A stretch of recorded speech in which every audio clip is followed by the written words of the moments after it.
Delay. I'm here with another friend, Alon Cohen.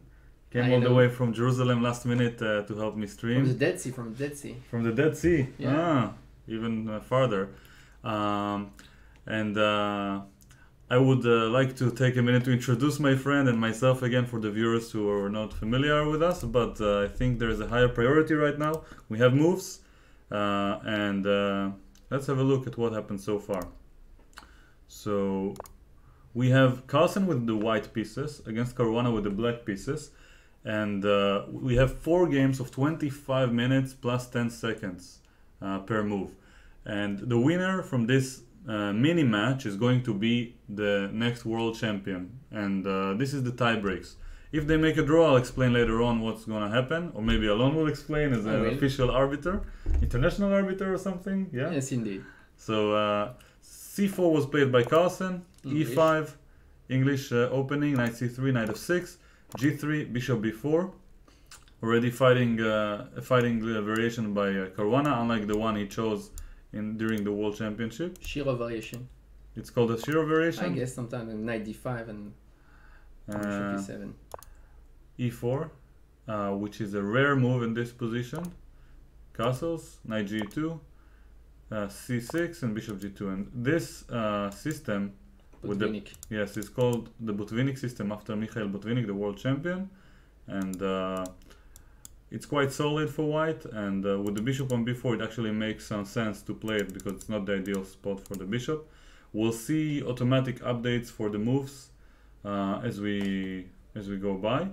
If we want to analyze, we'll move to the analysis board right here, and we have a different window, and you'll see above us on the left the analysis board and in text, and this is how you'll know the difference, that this is not what happens in the game. If I make moves, for example h4, you'll see the orange rectangle where next to b5 to mention where the actual game is. Okay, so I don't think we need much analysis at this point. Let's just look at the game, and after bishop g2, b5 has been played, a6, castles, and b5.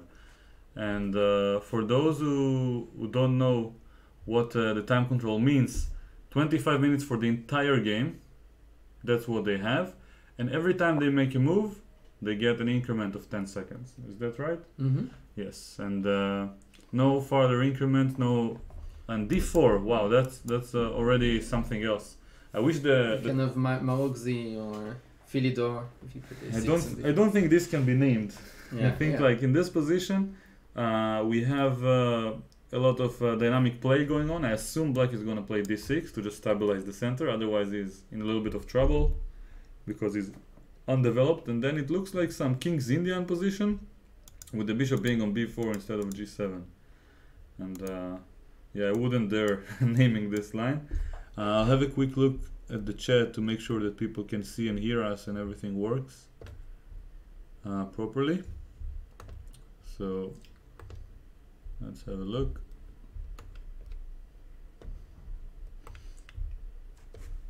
So of course, if he takes b takes c4, he's taking in e5. Yeah. And if he's taking in d4, queen takes d4, I guess.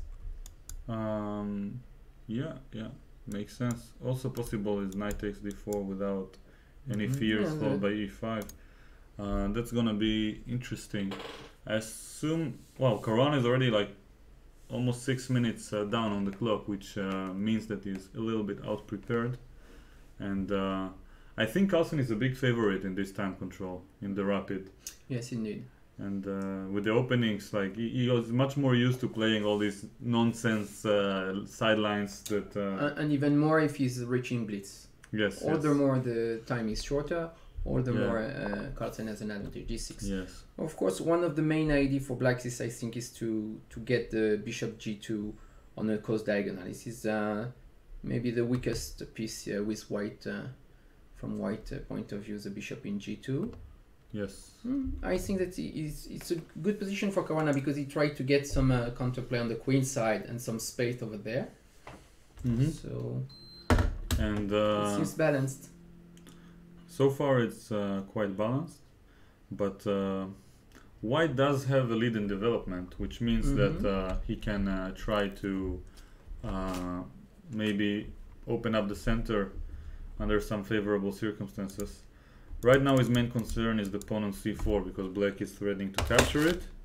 So I'm really curious what it's gonna do about it. Do you have a suggestion? Yeah, it's queen d3. I think it's very simple. Yeah, queen b3 maybe also with tempo. Yeah. So I'll move to... Generally the bishop is a bad bishop in this kind of Philidor with is in e7. It's tend to be in e7, it's d4. Yeah. I'll move to the analysis board so that we can make moves. Remember, d6 is the current position. So normally, from the principal's point of view, we ask ourselves what's the opponent threat. We have b takes c4, and then we ask ourselves which piece doesn't work.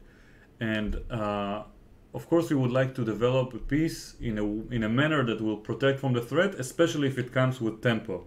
And in this case, I feel like queen b3 answers all the standards that I've just defined. It attacks the bishop, it defends c4, develops the queen.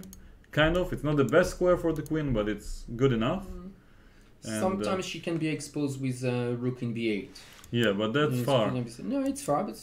Like, for the moment, it's all... Yeah, it's asking a question. Yeah. Queen d3 is, let's say, a much more long-term move, which also makes sense. But the question is whether we have a position that is concrete or static. And we have some more moves. So after d6, a3 was played, which is not a developing move, but it's more more useful than queen b3 because after bishop a5 you get b4 and maybe c5. Yes, yeah. of course.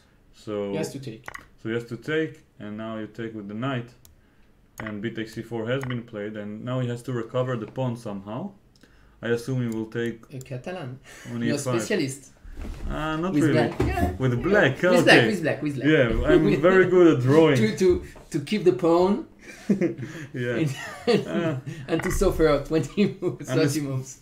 Yeah, but talking about these guys, I don't feel like I'm a specialist of anything. Not even the Sveshnikov, which I played for my entire life. Yeah. I didn't know any position that he played in this match. So d takes e5, d takes e5. And now white wants to recover the c4 pawn with a small advantage because of this weakness. We can expect queen e2, queen a4, bishop e6 by black, and then actually queen a4 followed by rook d1 and bishop f1 makes sense to me. What is the second piece that will attack the c4 pawn? I would like to ask. Knight a4. Okay, that's interesting. He wants to bring the knight to b6 most probably and recover the pawn after the exchange of queens. I ask which piece will attack the pawn. Yes. So we have an idea now. Yes. But also, in case of bishop e6, he wants to put the knight on c5 and gain a tempo, and this is a very juicy square for the knight. Sometimes to move the bishop in c1, rook in c1 and the bishop in f1. But there's a problem on e4 first to resolve. Yeah. So for the moment, white has a threat. He wants queen takes d8, followed by knight b6, and then a fork with a better endgame. So black has to solve his problems. I think that white is better here for two reasons. One is pawn structure, and secondly is development. And the only compensation black has is the pawn up that's probably going to be lost sooner or later. Maybe knight b7 and a5, because sometimes there's problems on the a6 f1 square with the bishop to prevent and to, but not now. Knight b7. Well, knight d7 makes sense to prevent queen d8 and knight b6. Yeah.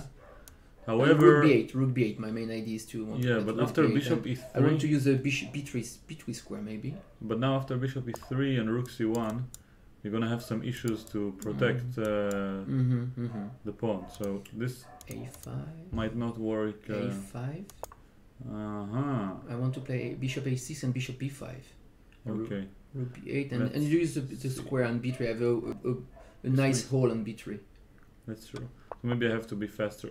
Maybe I need to attack it immediately with queen c2. And now, but now still a5. Yeah, the same idea. Bishop a6. Yes. Now rook d1, and if bishop a6, I have queen knight c5 with the pin. Maybe a move of the queen instead. And then I am in time to take on c4. So if you move the queen anywhere, I take. It simply takes, and okay. Yeah, and I'll be slightly better. Okay. Okay, so we have bishop e6 on the board in the game. After knight a4, bishop e6, we can expect knight c5. And then most probably something like queen e7, I don't know, like trying to keep the pawn for as long as he can. Otherwise it's just worse. This doesn't look so good for Fabi, in my opinion. He will attack b2 as counterplay, or yeah, or even so let's see. 5 queen e7, Yeah, to take with the queen in e6, take back.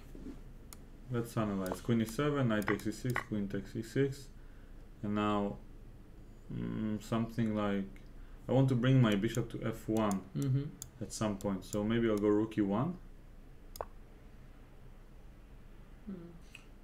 Do you have time to put a knight in d3, knight d7? I could also go queen c2 and rook d1 because the queen protects the pawn. Knight d7. Yeah, now I can go bishop interesting e3. position. Two knights. I have time. I can just go rook c1 next. Rook b8. Rook. You take in 6 F or a. Yeah, I don't know. Let's say you go with this one. I would use this other one. Okay, Maybe rook two. a b8. Remember, the game position is bishop e6. We are analyzing this position. And now, let's say if I go rook b1 again, probably gonna put my rook here and my Other bishop one. here. Okay, we have moves. Queen takes d8, rook takes d8 has been played. So he doesn't want to allow queen e7, and now most probably knight c5 will take place. White already has the bishop pair advantage, like two bishops against one. I'm not sure that is so significant in this kind of position. He's so much better. I don't know, because the bishop in g2 is not so smiling. That's true, but this pawn, once it's lost, white is definitely a little bit better. Of course. And how to protect this pawn is not so clear to me, because bishop e3 is coming, the rook is coming to c1, and if I get to take here, then I'll have a bigger advantage, so you have to move it. Yeah. But I don't know exactly where. Maybe bishop g4. Maybe to put it in g6. No, it's stupid. f3 and Yeah, bishop g4, go f3. Yeah. And bishop f1. So bishop c8 is most probable, but then bishop e3. So let's actually put it on the board, and then rook c1 and taking on c4, something like that. Doesn't look good. Yeah. So at this point, I don't know what to suggest. Black after knight c5, and bishop e3 was played. He didn't. He didn't play knight c5. Why didn't he play it? There must be something. Maybe bishop g4, f3, and knight d7.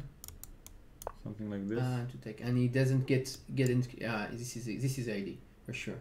He didn't get close, and he solved one of the big problem on development. Yes, this is intermediate move that we missed. Yes. So right. Bishop g4, and the thing is that if you go h3 or something, that bishop from e2 also defends the pawn very well and is very active. So bishop e3 was the move in the game, knight bd7, and now, well, black has no real threat. He just wants to put his rook on b8.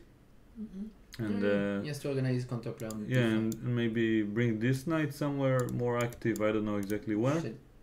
f3 is needed, f3 or h3 needed first, maybe. So f3 was played just like you suggested, rook b8, and now I would consider rook f2 and bishop f1. Just Rubinstein move. Yeah, just over protecting b2, and then c2. Then I would start collecting my force around c4. Yeah, rook and b3. Free the knight from protecting it. Rook b3, intermediate now. Rook b3. Because it's weakening. Yeah, let's say I can go bishop c5 or something. That's interesting. Rook b8. This one? Yeah. Okay, bishop b6. Yeah. Rook b7. This feels better for white. Rook d1, I'm already threatening to take. You have some problem on the back rank too. Yeah. Bishop f1 comes next. White's plan thinks. But you have c3 easier. also as an idea here. in this kind of position. Mm-hmm. It's not so simple. So rook f2 is possible, but it's not the most concrete move in the position. Rook c1 immediately. Maybe a little bit more accurate is rook d1, so that rook b3 will result in this spin. Rook f d1 followed by bishop f1 and rook c1. Bishop b6 is threatening if you move the rook. Yes. So we have some people in the chat, and Gray is winning. yeah. Okay. It has been played rook b3, right?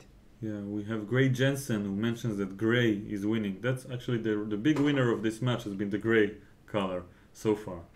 But I have a feeling that today, by definition, we will have a champion. And yeah, I think we need to try to understand the games while they are being played so we can learn the most, make the most out of it. So rook b3 attacking the bishop on e3. And now... what about preparing the endgame? King f2 this time. I'm curious about this move. c3, I have rook c3. So I need to find a good square for this guy, but I don't know how. I want to play rook d1 and bishop f1. And then rook c2, slowly. I don't have time to do much in this position. It's not easy to find a move for black. White shouldn't be hurry, I guess, because c3, this is the main defense always. So always you have to look for c3. Yeah, maybe this move with the idea of c3. Can I prevent this move? Bishop d2.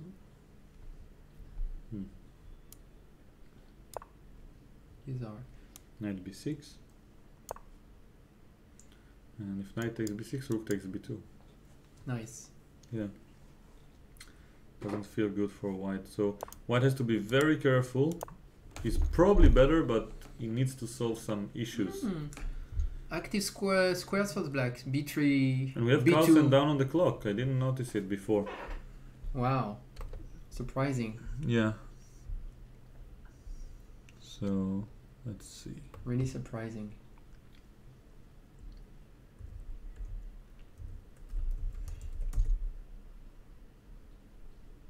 I have a question. Yes. This kind of endgames, if you get a knight against a bishop, yeah, and you exchange the two rooks, who is better? So without the rooks. Without this pawn? Yeah. Probably white because of these pawns. But he needs to be in time to play b4 and prevent the pawns from reaching good squares. And it depends on the position of the kings, but generally, if with the pawns on c and a file, it should be favoring white. Okay, rook f, but not much, not by much. If black king is in time to defend these pawns, it should be close to a draw. So many Sicilians in frame with this structure, a6 and c6 pawn. Yeah, so we have rook f e1 on the board, and yeah, it looks bizarre to me. Rook e1 doesn't control the open file. I guess his idea is that now after rook e2 b8, he can play rook e2. And c3 does it work now? No, because now rook is protected. Protects b2 enough, so that now you cannot take. Okay. Rook e1 makes sense. Rook b2, rook e2, and still unclear what black can do to improve his position. This knight is out of play, so let's try to understand the position in terms of positional play, the most basic methods to find good moves. So here, what is white threatening? This is what black should ask. So bishop f1 followed by bishop takes c4. If white achieves this with the consolidation of the position, that he'll be significantly better. So black has to create threats and activity in order to counter it before it's too late. And the main thing he can do is either bring this rook through the open file, or find a good square for this knight, which is out of the game. And I don't see... Maybe in b5 is through c7 in d4. Yeah, I don't see a serious threat that black can make with this, because it's too slow. Like if you go knight e8, bishop f1, I'm already taking on c4. There is no time. So I'm thinking maybe rook d b8, and yes, we said rook e2, and now it's really hard to say. Maybe rook b5 and trying to get rook a5, but then knight c3 is very simple, and the rook is going to be trapped here. So let's just demonstrate for the viewers, like if this takes place, the rook has virtual rook. Yes, just got itself trapped, and there is no future for it. Is there any kind? Maybe knight c5 though, and get some counterplay. So I'm trying to find a way. Knight e8 on the board. Knight e8. I'm trying to find a way to sacrifice quality in order to get a good piece in d3. I don't know. I feel that. What do you mean by quality? To give with a rook in it, rook takes e3 sometimes. But to the exchange side. Exchange sacrifice to get some piece in d3 and. Yeah, but it's really tough. I know. But I want to see if sometimes you can have this idea to. No, it exists, but in this position, it's very important to play concretely. So bishop f1. Okay, so you can play maybe attack. Knight d6 protects, and now white did not play rook e d1 for some reason. Because the bishop is hanging, so he played rook c d1. So he's attacking the knight, and after the knight moves, most probably to b5. He wants knight c5 maybe. Be careful. I would like my king to be in e7 already. This is interesting. Like if knight b5, I can go knight to c5. I'm sacrificing this pawn here, but then I can take here and here, and I have a tremendous compensation. What about bishop b6 instead? Yeah, that's also possible. So that's rook really bad. You can't not take in b6 as the rook d8 mate. Yeah, so knight maybe you can show it to the audience. Here? Yeah. Bishop b6. It's not checkmate, but okay. win the exchange. Yeah, it's good. Very excellent position. Yes, that's correct. And that should be very close to winning for white. So instead, after rook cd1, knight b5 probably fails. I assume knight b7 can take place, trying to protect this rook and prevent knight c5. But it definitely feels like Caruana is on the defensive, and he's going to suffer in this game. And yeah, I don't like his chances. I really do not like his chances. And he has to move the knight. Knight.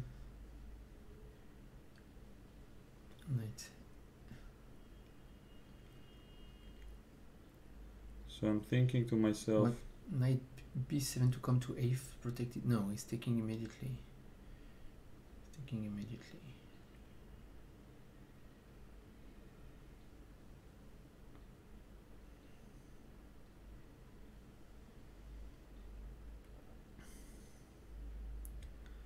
So we have highway speeder who thinks that black has probably like 3%.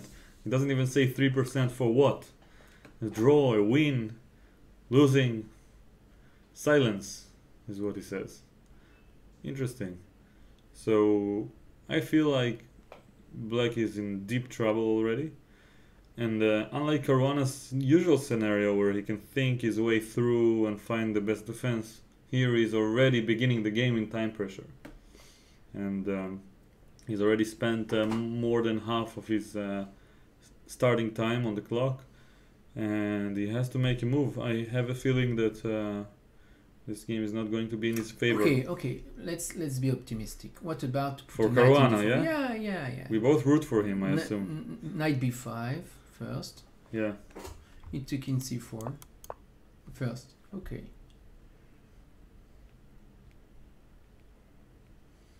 Knight b4 is possible to give this pawn. Maybe knight d4. Okay. Take. Okay. And I can take here. Taking b2. I have 1 pawn less and very bad position 2 pawn, and I will a pin and very catastrophic. Actually, if I play rook d4 first, it also can be a little bit more annoying with this coming. Yeah, so knight b5 doesn't work. What can he do? No, this is already serious trouble for black. What about c3 first immediately? To try to take in b2, c3 first move. c3. Yeah. Here, I take. I don't this. If I take in b2, I want to take in e3. It doesn't work. Huh? I'm trying to find something with the b pawn, but it's not strong enough. Yeah, I just want to go knight c5. I can block it, bishop d3, bishop b1, and so on. Okay, just to make a try to get something. Yeah, c3. I also had it in mind, but I didn't see any reason for it to work, so I decided against it. F5 is suggested by one of the viewers, and bishop f5, but interesting. Probably not. It's at least the problem of the back rank, and also knight f7, king f7, but d6 is hanging first. And someone else is asking if rook b7 works. I mean, all these moves have in common that the knight on d6 hanging. Okay, knight. Is where this knight can go. In b7 maybe to move the knight in. That's. It's too passive. Not necessarily. I mean. And then to move and to prevent the problem on the. If it's the only move, it's not too passive. It's it depends on the options that. Fianchetto knight. That black has, and he's thinking, and he made a move, knight b5, so he's going for a sack. Probably after knight c5 he will sacrifice b3 or something. That's my guess. Oh, and you tried to sacrifice, and I didn't even notice. I didn't even notice that this was hanging. I just took the bishop. But there's not rook e3 before and knight b5, rook e3. You cannot take. You can as long as you're pinned, you not take. You actually need to release this pin. It's very, very annoying. So here we can expect knight c5. And I do not know what black has in mind. Yeah, he played it, and rook takes b2 is on the board. Wow. Knight e6 and bishop c4 can be. It looks like that black will lose a piece. No. No, I don't think so. Takes bishop c4. That's not losing a piece. Bishop 7. But bishop b6 was there. Again. Again. Or bishop g5. Bishop g5 also. Yeah, so knight e6. Wow. And bishop g5, yeah. Bishop. He takes as not as. Maybe he missed it? No. He will not give up the rook. Are you sure that it's a position on the board? Yeah. For sure? Because it looks like lost now. Yeah, but he probably was lost before. Wow. So maybe knight e6 and bishop g5 will be met by knight d4 and trying to take here. I don't know. Okay. But this is checkmate if you let me take on f3. This is interesting. Kind of. It's called the Arab mate. Yeah, knight f3 and then rook h2. I haven't Arabian mate from the 10th century. Wow. Knight and. I'm learning new things here. Okay. So knight d4. Rook takes d4 is the logical continuation. Wait. So he took on e6 as expected. Fe. The bishop. Okay. So bishop g5 or bishop b6 or bishop c4. He has so many options, and only one of them probably is the strongest. All of them seem like some sort of an advantage. So I would say that bishop c4 was played. So Carlsen is not rushing. Yeah, he's not rushing to take the exchange. And if he's playing bishop e6 is a big threat. And there's two threats. Threat and bishop three threats. Wow. King f7, bishop g5 on h6, bishop b6. And the threat is bishop I think e6. it's really bad. Knight d4 is his only move. Yes. Not to only. I think this is only move. I think this is already over. I mean, knight d4. Okay, that's true, but now I take, come here. Sorry. Or as I said earlier, let's be precise. I take on d4 first, threatening rook. Resign. I maybe resign. I don't know what is the last move on the board, but Yeah, it looks really ugly. Yes. We'll use it. Okay, He will lose very quickly now. After bishop c4, I mean, not only that white is going to be a pawn up, he has the two bishops, and black has a lot of weaknesses. So you will abandon the Catalan now. This wasn't the real Catalan, and I don't like it with black. I had no choice but to learn how to play it. I don't consider myself. I saw you many times to play rook b8, a6, b5, and to struggle with keeping the pawn. Yeah. You know, if it was Bagaus, maybe I would put a knight here to try to survive. A knight on d5, but otherwise I don't know what I could do. How long do they have to rest between the games? Do you have any idea? Yes, the schedule is that each game begins 1 hour after the previous game, so not much. Not much. Not much. Okay, now he has. I'm sure that you will chant his choice of the opening, and it's amazing because this is the first time that Caruana gets a bad position with black. He gets generally good position with black. This is the first time. Yeah, that's true. He managed to get bad position with white, and now new opening, and he lost quite quickly and easily. Surprising. Yeah.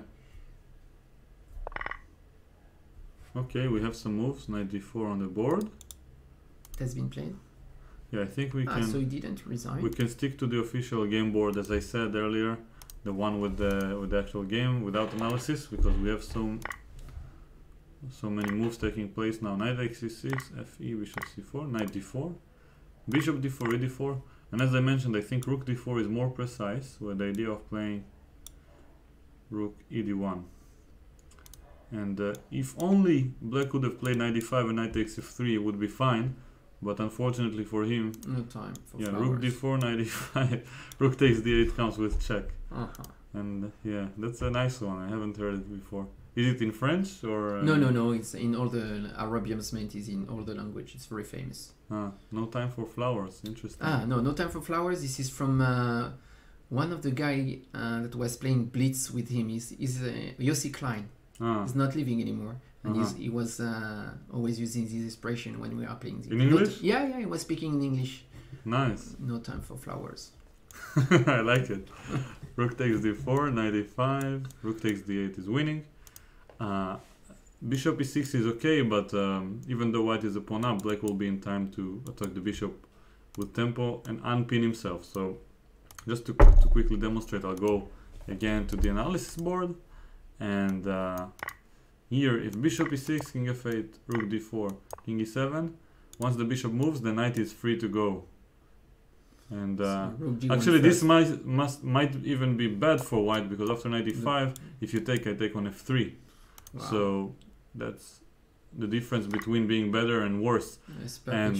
Yes, and it's very important for the viewers who have this kind of experience of losing winning positions to always be precise. Even if you can win a pawn after you were a pawn down for the entire game, look for a better way to win the pawn.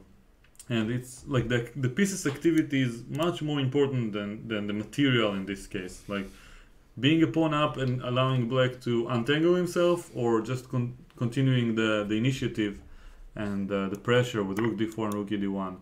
It's an easy choice, but some people don't get it, that playing for the initiative will always be the best choice between the two.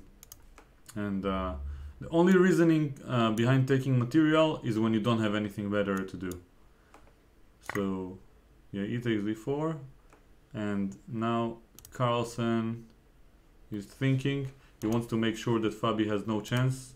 That's like a true quality of a champion. He's not in a rush, he's not excited. He's a professional. He knows that if he needs to win, yes, he needs to find the best way to guarantee it without allowing any counterplay. Just probably double checking and triple checking that rook takes d4 actually works. And now I look at this move and I see king f7, and if rook e d1, there's a nice tactic. Do you see it? Again, knight e5. Yeah, with a draw. Yeah. I saw this bad picture already. Yes. Knight f3, and as mentioned before, if king h1, this thing that Alon mentioned that is known as the Arab checkmate. Arabian's mate. Arabian's mate. Mm-hmm. Rook and knight. You have also 3 other mates with a knight and a rook. There is Anastasia's mate. It generally begins with queen takes h7 when you have a knight in e7 and rook on the h5. Ah. This is Anastasia's mate. You have also the hook's mate. Hooks. Hook. Yeah, like Captain Hook. Yeah. So e takes d4. So now that I've spotted this line after rook takes d4, king f7, it's suddenly unclear to me what white will do, because knight e5 is now a threat. f4. So, f4. Preventing the best move of the black. Why is it preventing knight e5? It attacks e5, but the problem is the rook. Yeah, excellent. It's an illusion. I missed it. So really, in this really position, nice. So I understand now he's thinking now. Maybe so he's reconsidering bishop e6 maybe. It's funny, we don't understand the moves, but we understand why they are thinking, what they're thinking about. Yeah. So rook takes d4, king f7, and now I would say that an interesting option would be to move the king away from the check, but I'm not sure where. Like if I move it to f1, then wow, an excellent resource from Caruana. Yeah. I'm amazed. Yeah. I'm really amazed. But I'm not sure how to proceed, because now rook h2 and rook h1 is okay for black. So it's not so simple. Not at all. And I'm analyzing in the wrong board, but I think I'm excited enough to make such mistakes. It takes d4. So let's have a look. Might be the correct board even. No, it's not. So it takes d4. Carlsen is thinking, because suddenly the big advantage that he has is not c5 is a threat. It's not so easy to guarantee, and c5 will be good for black, or knight e5. Yes, like black has a few threats. Yeah. So he's taking his time. He has already 7 minutes. He's been thinking for like 6 minutes out of his 13 so far, and this bishop c4 move that took him around 20 something seconds, less than half a minute to play, maybe it was a might cost him the win. And let's have a quick look. Like bishop g5 first. Let's have a look. Bishop without being attacked. G5 in g5. So g5, yeah. If bishop g5, there's no knight d4. Okay. Rook takes d4 seems forced. Okay, and then bishop takes d8. How these pawns are strong enough? Now knight e5 most probably. Again, same threat. Yeah, black has a huge compensation going on. BG. Probably black is winning. BG g2 c3. Wow. d3 and d2. Wow, the bishop cannot bishop go on the a5. Yes. Yeah. Bishop a5. Yeah, I missed it. No, c3. You're right. That's the move. And Threat I'm again analyzing C2 on the wrong board. B1. I'll move to the analysis board very quickly and check the same variation with bishop g5. So knight, where was it? Bishop g5 here instead of the move bishop c4 in the game. Bishop g5, knight d4, rook d4, a d4, and bishop d8. c3. Why not c3 first? Okay, okay, yeah, to just what's the difference between maybe knight d3 even? So instead bishop e2, maybe to play bishop d1 instead of bishop g2. Here? Yeah, to protect d3 square. But then I have a tempo. Okay, but maybe it's less important. Bishop d1 blockade. If No, you cannot give back. this is deadly. Wow.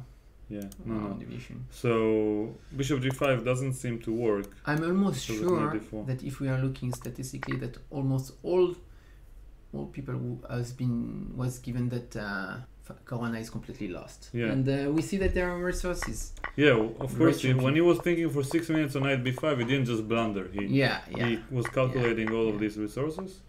And Carlsen didn't. Apparently Carlsen was just resting and thinking, oh, it's so easy. Yeah. And if Fabi will survive this game, then we will be very pleased, because he will have 2 whites in the rest of this mini match. And okay, I know that I started this match liking both of them because I'm a big fan of Carlsen's, and I've always wanted him to win in any game against anyone, including his personal games against Fabi. But something about this match little by little made me root for Fabi. Every day a little bit more, seeing how badly he fought and how strong of a spirit he has. And also our styles are much more similar. Carlsen is, I would say, more similar to Karpov, and Caruana is much more similar to Kasparov. And I like Kasparov's approach to the game.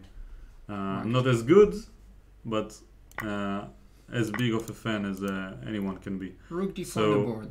let's have a look at the actual game position. Back again. So I'll go back so people will not be confused.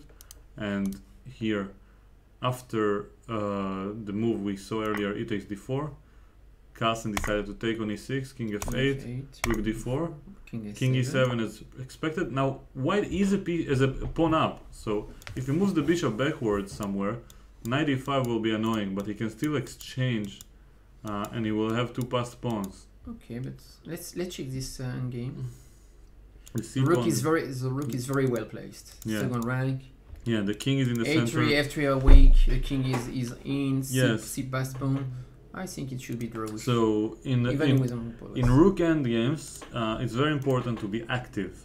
Much more important than being a pawn up or a pawn down, generally speaking. For like, you can be passive with a pawn up and lose, and you can be active with a pawn down and make an easy draw in many cases. So it's very important to notice. So rook d7 has been played. Rook takes, bishop takes, king takes. And by the way, Carlsen-Caruana are probably playing, I mean, I'm sure they're playing under Fide rules. And I have to ask you as an international arbiter, like in rapid chess, if you make an illegal move, they changed it. You don't lose anymore, right? No, you are receiving 2 minutes, and you are making another time, the second time, an illegal move. You are losing the game. So this is fair. Yeah. In Blitz though, if you drop a piece or something, you can lose the game. No, so in Blitz, so you have not on the first move, you are receiving also 2 minutes more. Oh really? In Blitz is also fine. Yeah, but it's if you're calling and if you didn't press the clock, you change. If I make an illegal move in Blitz, my opponent gets 2 minutes. Yeah. So they changed it recently. I think in July 2018. Wow, that's big news for me as a professional. Blitz and rapid. Yeah. Rook d1. It's funny that so many professional chess players have no idea about the rules because they keep changing to get update. it. Yes, it's also annoying for the arbiter because it's changing very often. Okay, I will go to c7. I can't not leave the.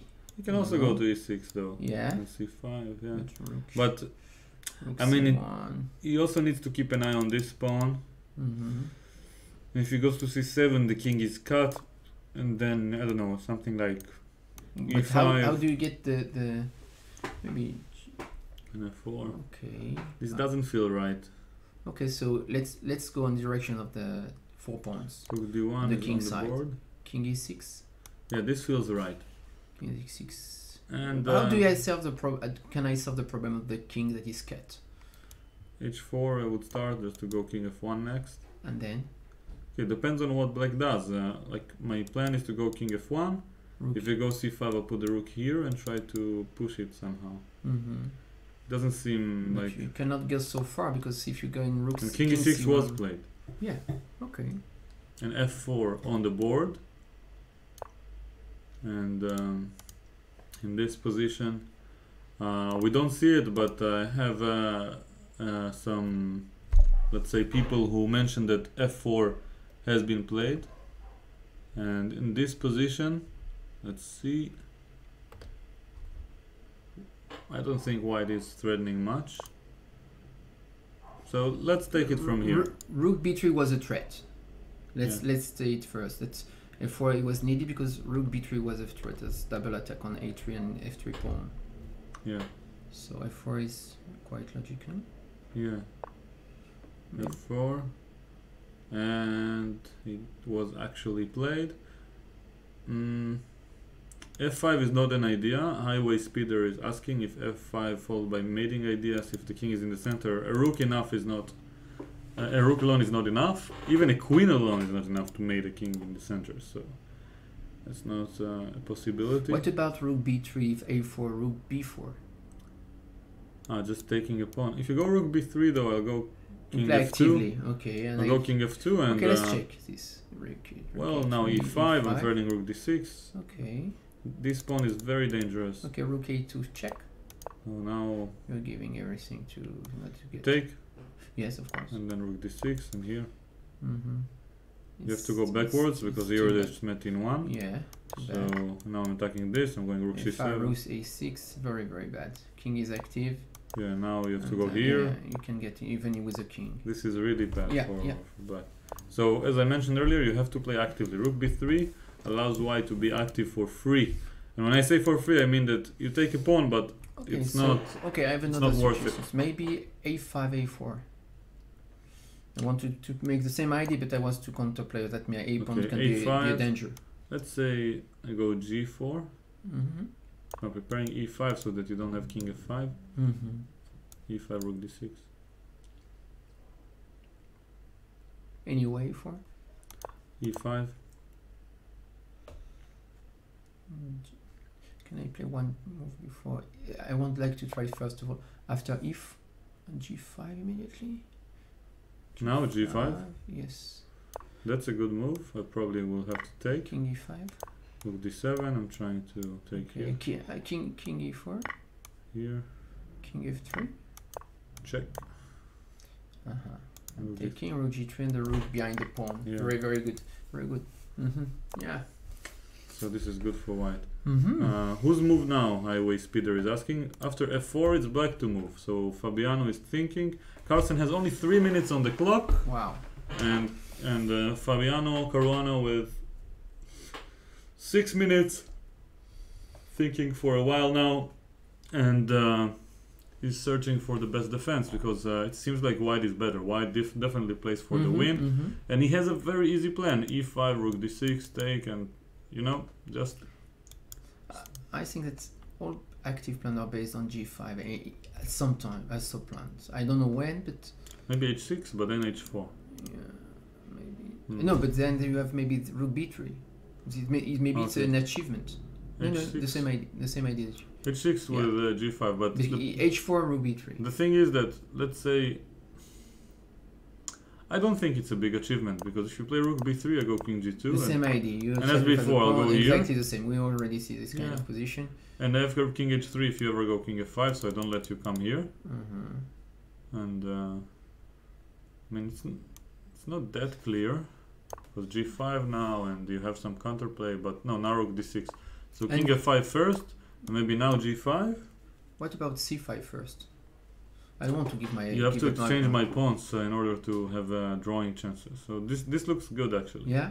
Yeah, this looks fine. And now you're also threatening g4 and push my king backwards if necessary. No, you have a mate.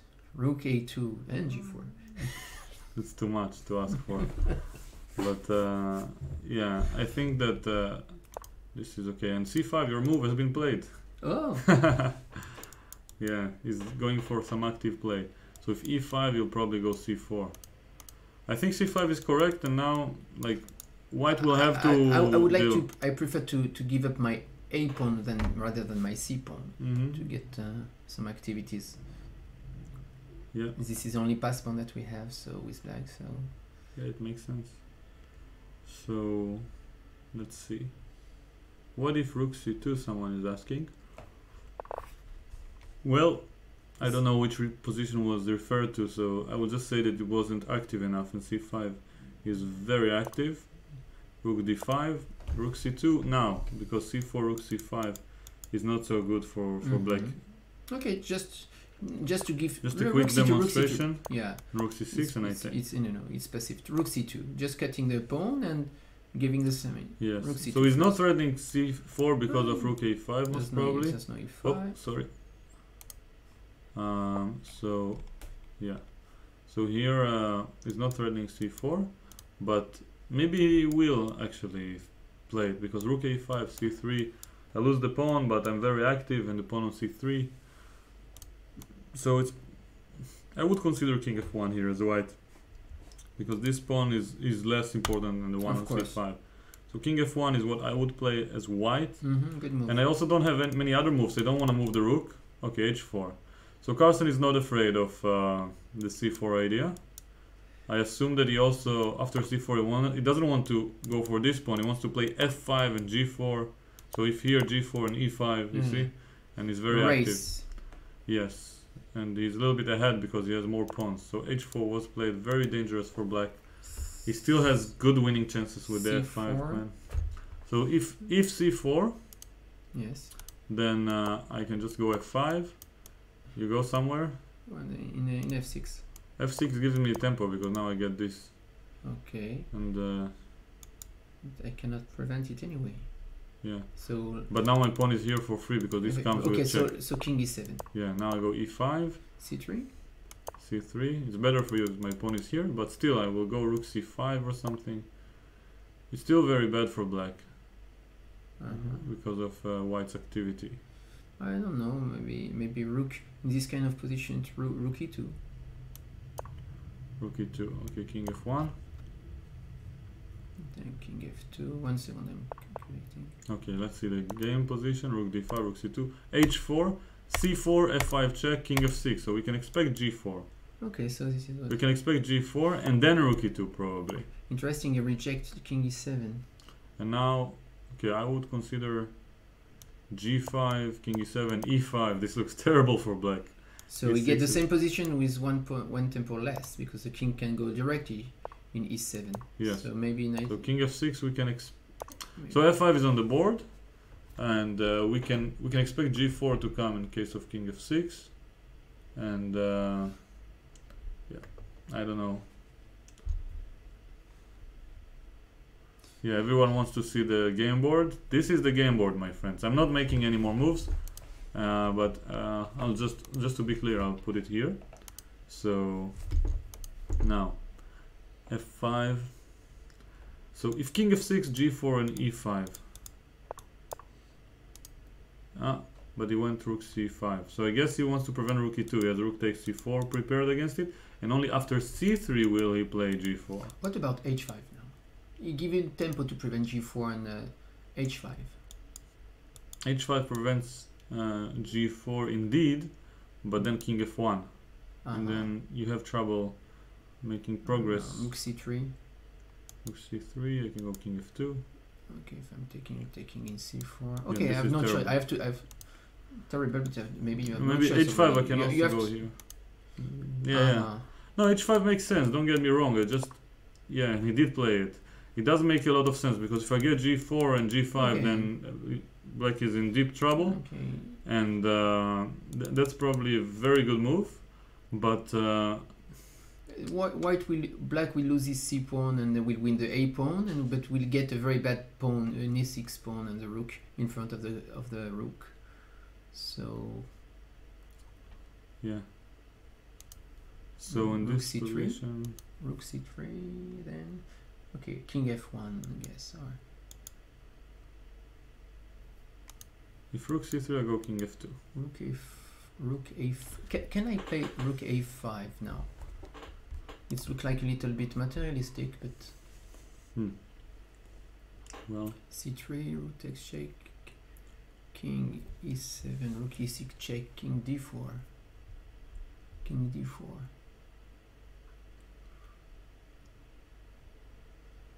In some variation, you can get many pawns against only one rook, but yeah. What about the time control? Wow! Did you lose the time? 1 minute against 2, and it was playing with 30 seconds only. Yes. Wow, surprising. I guess there was a mistake in the transmission, but because he gets only 10 seconds increment, so he probably played it with 1 minute and 8 seconds. King f1 and rook c3 as predicted. Very good job by Alon Cohen, predicting all the moves. I have the moves in the in your ear. In the ear. Inside. Yeah. Deep inside the ear, there's a brain. King f2. Inner voices. Yeah. King g2. Okay, so he wants to have a. But he cannot play g4. Position, take a place to hide for the king. If rook a3. If rook a3 has rook takes c4, but then the king on e5 is very active. Okay, I like to take it immediately, not to wait. Rook e3 immediately. But let's look at the game because we want our audience to see the move on the board because We have really short on time. I'll just very quickly mention that I think that this move rook c5 here after king f6 was a mistake and g4 was much better. We'll see it later. So king e5, and now I don't understand the idea of king g2. Why not just in diagonal king f2? What's the difference? Because I'm guessing now you want to put the king. You cannot play g4 anyway. No, you want to put the king here, here, and take, and rook g5 and take. Wow. And you will get an endgame of a rook against 4 pawn. It will be interesting. Imagine, like I have saw Gabriel Flum to make draw a rook against 5 pawns, only pawns. He managed? Yeah, he succeeded. I was sure that it was completely lost, but it was is it objectively a draw? Objectively draw, like an etude. Okay, so let's see what happens. Rook c4, king e5, oh, so he's like rook c7, king takes e4, and now rook e7 check. Not rook takes g7. What's the difference? What's the difference? Rook g7, there is rook a2, king h3, and king f3 maybe. Wow. With rook a1, rook a2 back draw idea. It's smelled draw. He will use a f pawn as a protection. He's forcing black to take the pawn, smart. And then he will take it and very win smart, very smart, very smart. Well, there's a reason he's the world champion. Yeah, very smart. I like it. So now the nuances, I understand. Small nuances. Yeah, I would have missed it probably. Yeah. That's the difference between. Could be the difference between a draw and a win. And. Okay, so he has to take king take a5, rook take g7, a5, rook g5. So before you take a free pawn, check that it works. Yeah. And now rook takes g7, rook g5 check. Okay, sorry, I don't want to make moves. Let's see the actual position. Rook e7 check is on the board. King f5 is the only move. Rook takes g7 will be played, and there is no defense against this rook g5 followed by rook takes h5. But the only chance is to try to get some counterplay with this pawn on a6. But the rook would be behind in a5, which is far from easy. Okay, if the rook is in a5, the pawn is in a4, and you have the 2 pawn less. Can we check this endgame? Rook, king takes f7, rook takes g7, a5, rook g5. Oh, you know what I just noticed? That if instead of king takes e4, he would check first. He would force the king to h3 because he can hunt the king. He can give this rain of checks. So rook a2, king h3, and only then king e4. Learning from your opponent. Yeah. Like rook e7. Yes. Caruana missed rook e7. Actually, that's already a very advanced topic. But if we have, I don't know, some internationally titled players in the stream, on the stream. Oh, wow, this is what I said. This is the position. Yeah, so there is this principle in rook endgames. Yeah. To always consider giving an intermediate check. That's something that even grandmasters miss very often. In Voretsky, you have many positions. Yes, in his books. Yeah. So let's have a quick look at what happened. Rook g5, a5, rook takes h5, a4, rook a5, rook a1.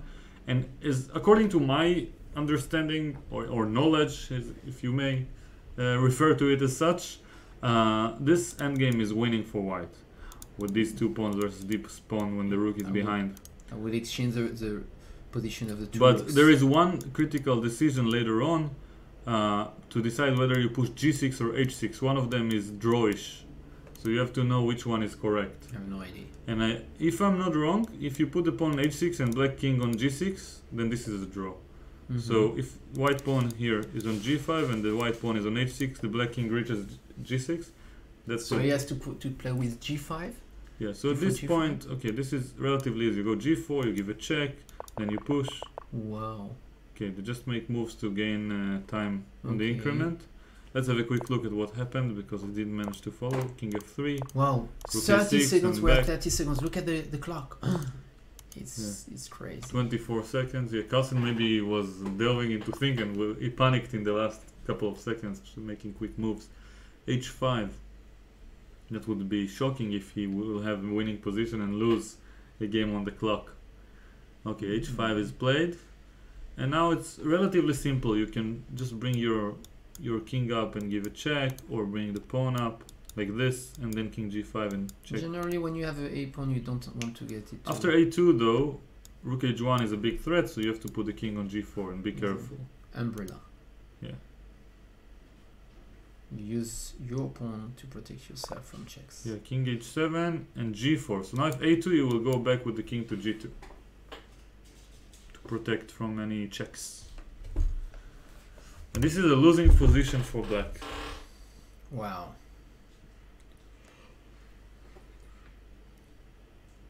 In the chat, I see that, I don't know when it has been said, but that Krichuk and Sviller says that it is draw. Which position? I don't know, it's not draw. I'm looking at the chat room. Let's see who's saying that. Wait. Oh, sorry, it's apologize. okay, it's okay.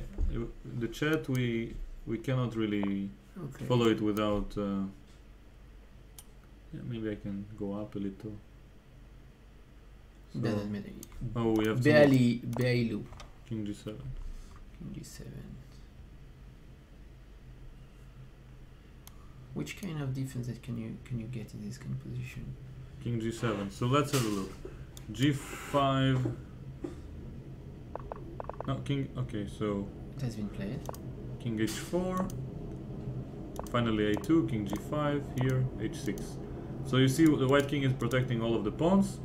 And the key to this position is that white will not just move the king to g6 with no reason. He will play rook a7, and only after king g8 he can go king g6, threatening checkmate. So black has no time for rook g1 ideas.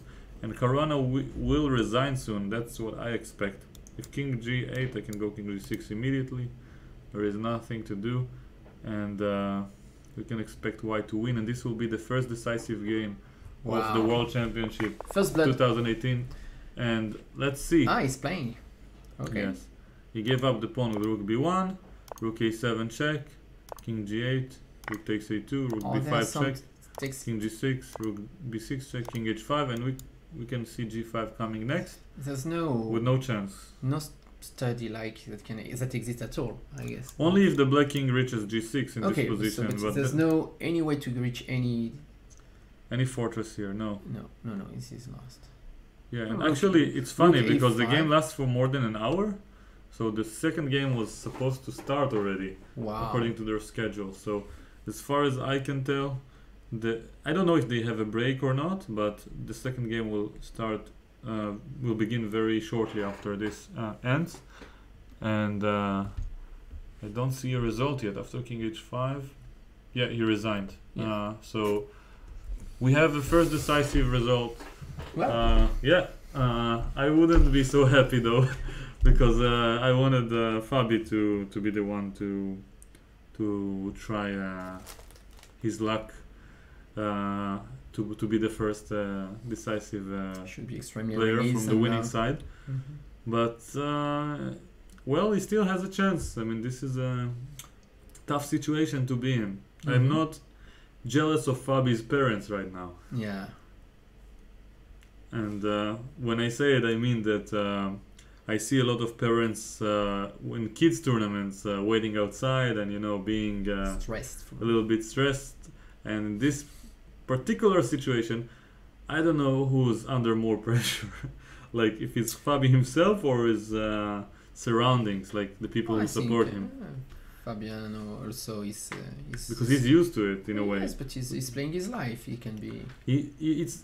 But there is a difference here between Fabi and other participants in the championship, because Fabi has a good chance to reach this situation again, even if he doesn't win the match. I think it's quite similar to the match between Arndt and Gelfand.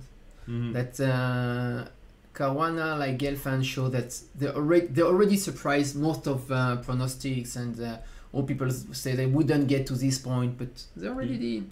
Make a big surprise reaching this to get so close and to reach the rapid games. Yes.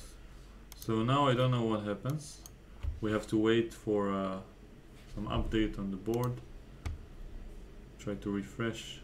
I don't know when the next game will start. The schedule was not so clear. What was the time between the two games? I guess it will get exactly the same. Let's say that they have half hour for the next game, something like this, I guess.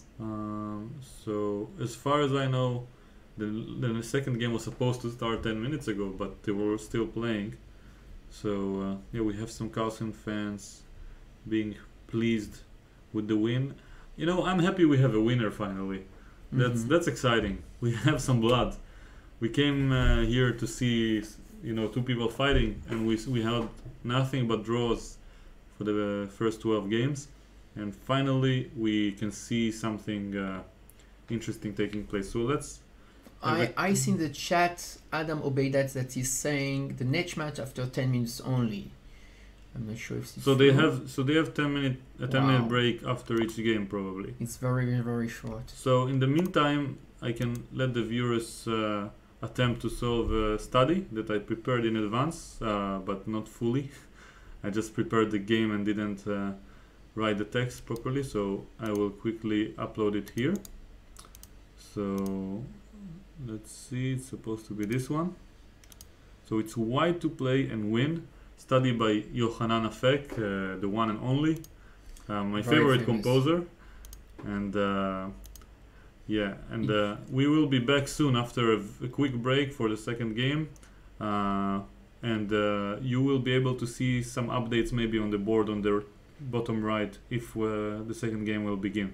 So see you soon, maybe 3-4 minutes, and enjoy the study.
Okay, so we have the moves from the game. So we'll address the study later on. We'll let you go back to it soon. So without further ado, let's have a look. So Zveshnikov, the same 95 again. Same old line, and as you can see, they made 16 moves in like 2 minutes time. Wow. They played very quickly. They started with 25 minutes, and both of them are above 26 minutes with their 10-second increment. So let's have a quick look at what happened. So e4, c5, knight f3, knight c6, d4. This is Sicilian defense. And after knight f6, knight c3, e5. The Sveshnikov Sicilian is on the board for the 4th time around. And now d6, knight d5, knight takes d5, e takes d5, knight e7. The same surprise weapon that Carlsen used in game number 12, if I'm not wrong. So actually this is maybe the 5th time we see the Sveshnikov. So c4, knight g6, queen a4, queen b4, and now queen b8. So Carlsen keeps changing his variations from game to game. He's afraid of preparation for some reason. I guess for a good reason. And he played queen b8 now. h4, h5, bishop e3, a6, knight c3, a5. We got in the same position with the queen in c7, I guess. Previously, exactly the same. The bishop was on f5. Bishop f5. Yes, they are queen coming back d8. to the position, and then queen c7. So queen b3, a4, queen d1, and okay, this is their preparation. And well, for Caruana, I think it's good news that they have this variation on the board, because it's a very, very double-edged position, as you can see. Like, it's very chaotic. Like, the pawns are not symmetrical. The pieces are very active. There's a large amount of let's say different principles colliding and creating winning chances for both sides. And now bishop e7 attacking h4 and g3, and we can anticipate the bishop going to e2 attacking h5 soon. And I like white's chances here. I mean, bishop e2 will come next. It's very easy to play, and well, I don't know what Carlsen has prepared for this case, but I don't think he's... in the previous game he played long he's an expert queen in this side line. castle, and he played with a pawn in f3. Yeah. So here, let's see.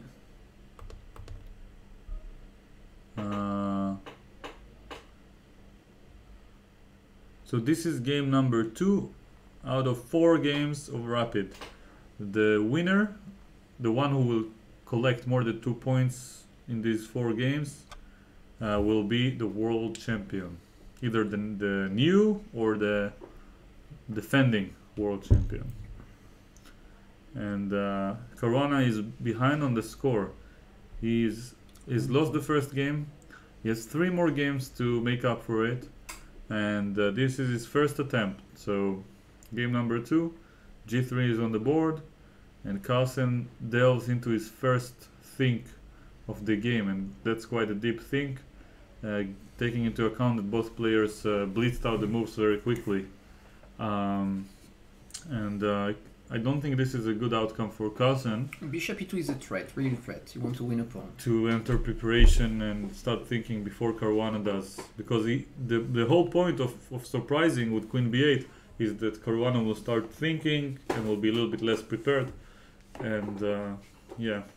Maybe something with queen c8 and bishop e2, bishop g4, but the g4 pawn will be very weak when we exchange e5 and maybe queen c8. Bishop, he has to deal with bishop queen c8. Yes. Yeah. So queen c8 to play a bishop g4, I guess, and to so attacking the pawn c4, so preventing the bishop g2 or bishop h3 ideas. And yeah, after bishop e2, also h5 will not be hanging because of it. c4 is weak. a3 followed by b5 or vice versa is possible as an idea for black for counterplay. And we can anticipate a very interesting situation here. I forgot to turn on the light, by the way. Now it's better. So we were ghosts for a moment there. So let's see. Here, queen c8. Rook c1, maybe? Yeah. And rook c1 makes sense, but maybe white wants to preserve his chances to castle queenside one day. The pawn a4 is very annoying. Yeah. I like bishop d3 because it's active, but I assume black will just go f5. f5 and e4, bishop f6, knight e5. No, I dislike it. Okay, it's possible. Bishop here. If you go f5, we can go here. e4. Yeah, I'm going back. I mean, I didn't lose anything. Knight e5. Bishop f6 maybe first. Yeah, the knight is very strong on e5. That's true. Yeah, c4 is. So you're right. And I'm not supposed to analyze on the official game board. So let's see. Here. Yeah, maybe bishop d3 followed by f4. I don't know. Bishop e2 also makes sense. Queen c2 makes a lot of sense. I like to relate to my weakness on c4 to protect c4 first and then to do anything I want. But first to I have a big problem with c4. This pawn, yeah. Yeah. Yeah, Caruana is thinking as well. We have Swahil24 claiming in the chat that Magnus will crush Fabiano in all the 4 games. I doubt it. I have an idea. What about now knight e4? Is it stupid? I want to play on e5, knight g5, and I want to play c5 and d6. I want to play c5, knight e4. Immediately c5? No, knight e4 first. Because c5 immediately actually makes sense. Ah, okay. Trying to punish black for moving the queen twice. d6 and knight d5. Yeah. And Yeah, if you take, d6. Yeah, you can go d6. You probably should put the bishop on d8. It's c7. similar to what Fabi played in this game where he had winning chances. I believe it may have been game number 8 or 10. So here after d6. A friend of mine from France, Igor Natav, is playing a lot the knight d5 variation. In which line? With knight b8. Not knight for d7. white against this for white. Yeah. I lost also twice against Sidorenko with queen f3 line. Interesting. Yeah, which is a rare variation. Yeah. So bishop to play queen before queen. So we have bishop e2 on the board instead of c5. Yeah. So bishop e2 was played, attacking h5, but not quite because c4 is hanging too. It's not a threat. We can guess that maybe black wants to castle. He could also maneuver the knight somewhere. And it's not so easy to play with black because this knight is out of place. Where his knight is going? Only in e5. I do not know. Bishop g4 is another idea. Yeah. That makes a lot of sense actually. Bishop g4 to get the attack, to relieve the attack from the h5 pawn, so I can castle and play f5. And to weaken c4. Yes. Yeah, we have an interesting comment by Prabhot or Prabjot Malhotra mentioning that Carlsen needs to fire his team.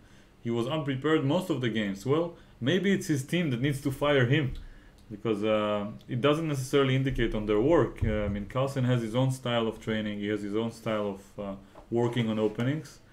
And claiming that he was unprepared makes it even more impressive that he made all these correct moves in the openings. So, to make good moves in a new opening versus Caruana's preparation in a World Championship match, it's very difficult. It's hard to say if Carlsen was prepared or not.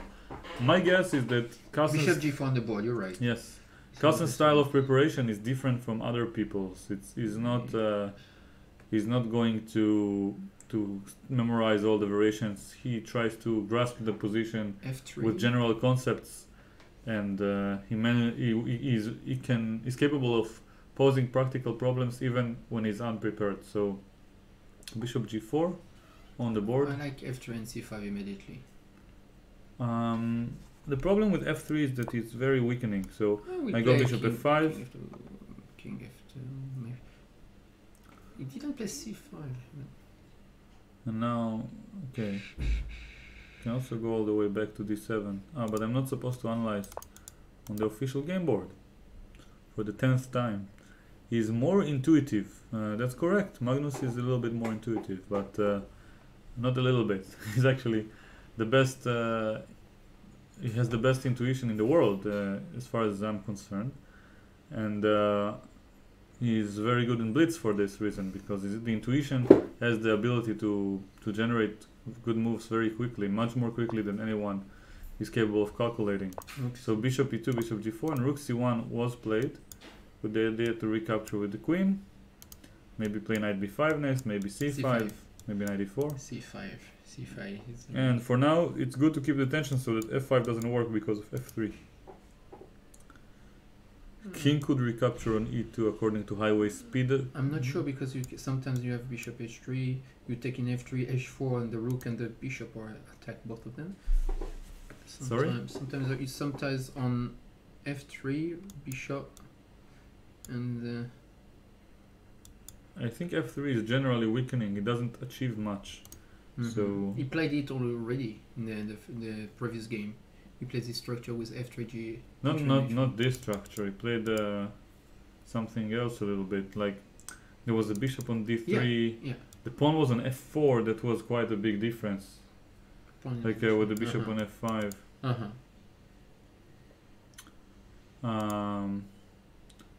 Knight was his knight was arriving e4.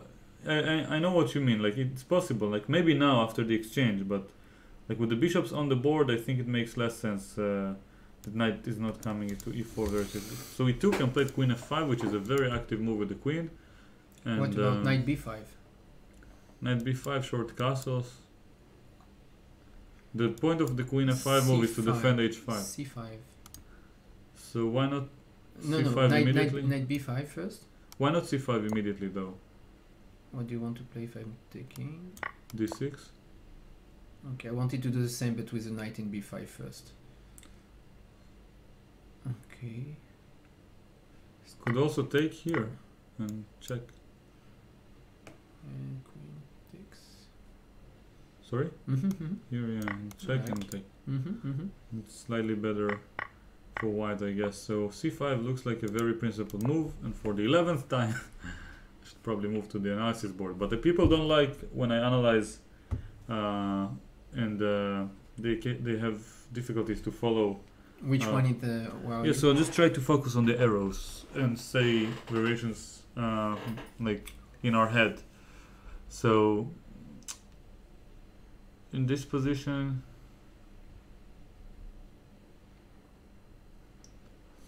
after the queen f5, black just wants to castle, and then maybe even before castling to just reposition his knight to d7. He's trying knight b5 first, castle c5. I would probably either castle or play c5 first. Okay. When you c5, I assume black will castle, not capture. Of course. And try to get rook d8 as quickly as possible. And this is a very double-edged position. And I like the pawn on a4 for black. It's very good, very well placed here. So maybe even with bishop in d8 and e5. Yeah. Bishop d8, bishop e5, maneuver knight e7. This position? To try to get the bishop. So let's say, okay, c5 was played. So I expect black to castle, but then I have c6 though.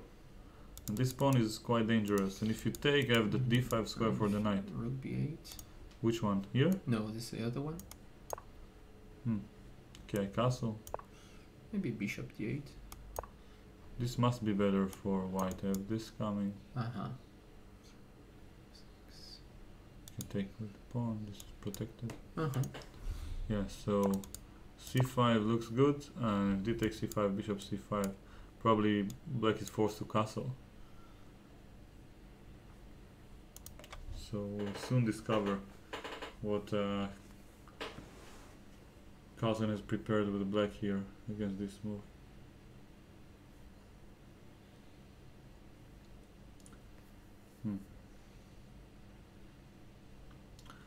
So Magnus Carlsen is thinking, for some reason we cannot see the clock. The clock disappeared after c5. Let me try to refresh. For some reason it doesn't exist anymore. So, but before the move, he had 20 minutes versus 23 minutes by Fabi, and I'm sure the clock will come back to us soon. Throughout the match, I had a lot of viewers who really liked the clocks, and whenever they disappeared, were obsessed about it. So all the clock addicts, you can probably just relax for a little bit and have faith that your lovely clocks will be back soon, and we'll know how much behind Fabi is on time. Actually, in the rapid, he was he wasn't below on time for most of the game. Mm-hmm. What about coming back with the queen in d7 in order to protect c6 squares, a4, to free the f pawn and so on? Which move? Queen d7. In order to? Sometimes to play f5, f4, and to also to be ready against c6. Yeah. Mm-hmm. So coming back? Yeah. What if I go knight b5? Okay, I simply castle. Ah, yes, c6, c6 anymore. c8, this have this. c6, you have to take, and then...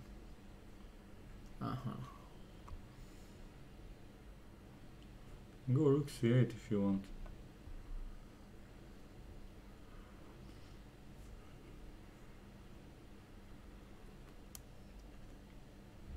And I castle. d6. I'm taking on c5. You shouldn't take in c5. Giving a pass pawn. Yeah. Okay, so he did castle in the game after c5. And now white is thinking, I assume c6 is a good move. Because otherwise black will capture on c5.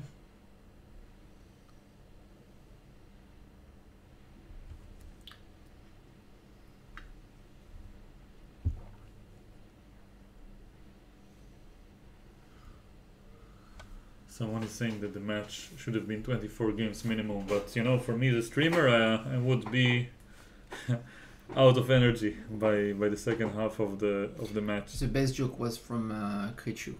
The first 6 wins before the next candidate match. Yes, and if they don't, the best one. If they don't get 6 wins, then they miss the cycle.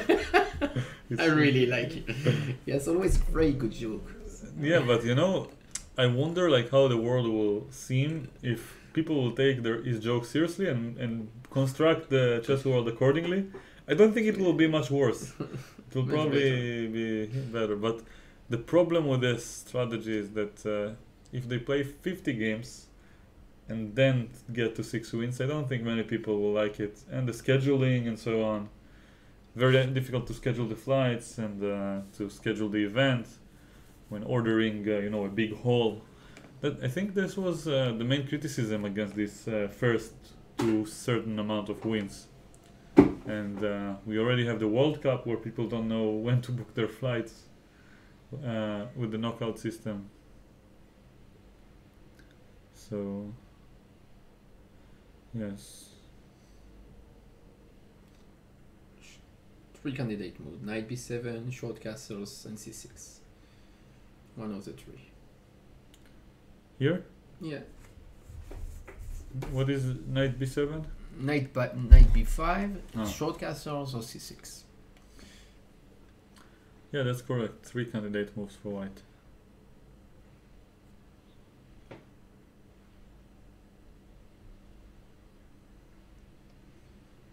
The most engaging is c6 if he wants to come back into the game.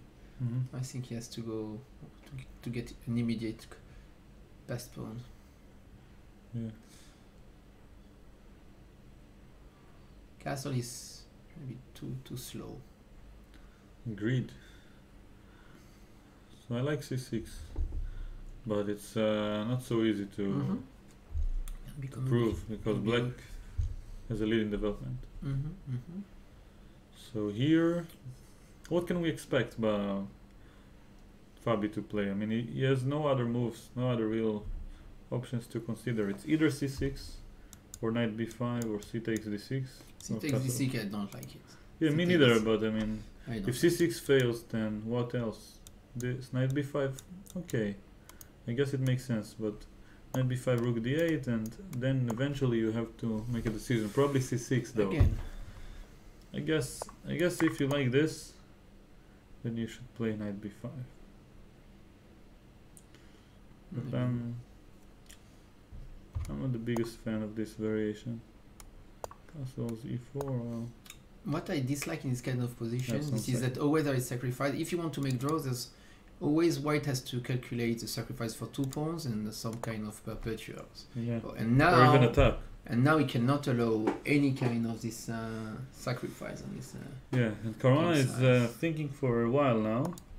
The lovely clock is back. He took 6 minutes for c5, and after Carlsen, it's weird. It seems like Carlsen had 19 minutes at this point, and after castling he had 20 minutes and 40 seconds. So there must be some mistake in the transmission. So yeah. Now it looks like that Sveshnikov is a world champion Opening. match opening. Yeah, You yeah. have it Gelfand. Gelfand, Yes. Gelfand No. played it. not Can anymore. Wow, and this is actually a symbolic moment because I've been eating protein bars throughout the entire streams, and I have the last protein bar from my stash, about to be opened, and the last games. This is your sponsor, I guess. I wish. I'm Just try, make a try. I mean, some people get paid to commentate, and I lose money, but that's okay, because I look at myself as a chess fan and not someone who works at chess yet. Not yet. Still looking for a job in chess, but one day maybe.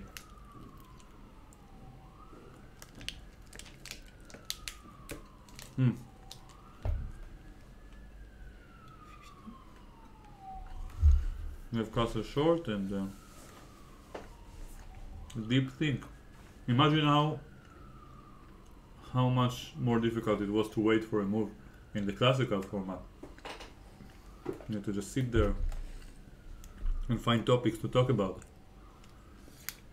There's a crazy move that I'm looking for. It's bishop g5, taking g5, and queen take h5. Just, it came to my mind and just sharing. But it's stupid.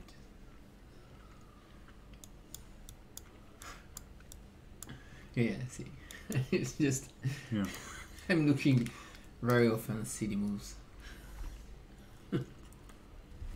It's a metaphor for life. But it's much more easier to smile Yeah. than thinking about silly things. Oh, bishop g5 makes some sense, but not with the pawn here. Yeah. No, c6, c6. You want to win, you need to get a pass pawn immediately. He gave you exchange to give it a pawn, you get it. You hope for the best, you are optimistic, it will be your trend. c7, knight b7. Yeah, I think. Yeah.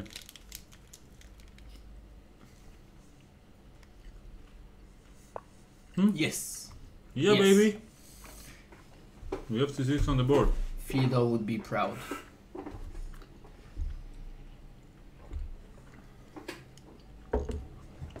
What would Fide do? Maybe we should create a bracelet like this.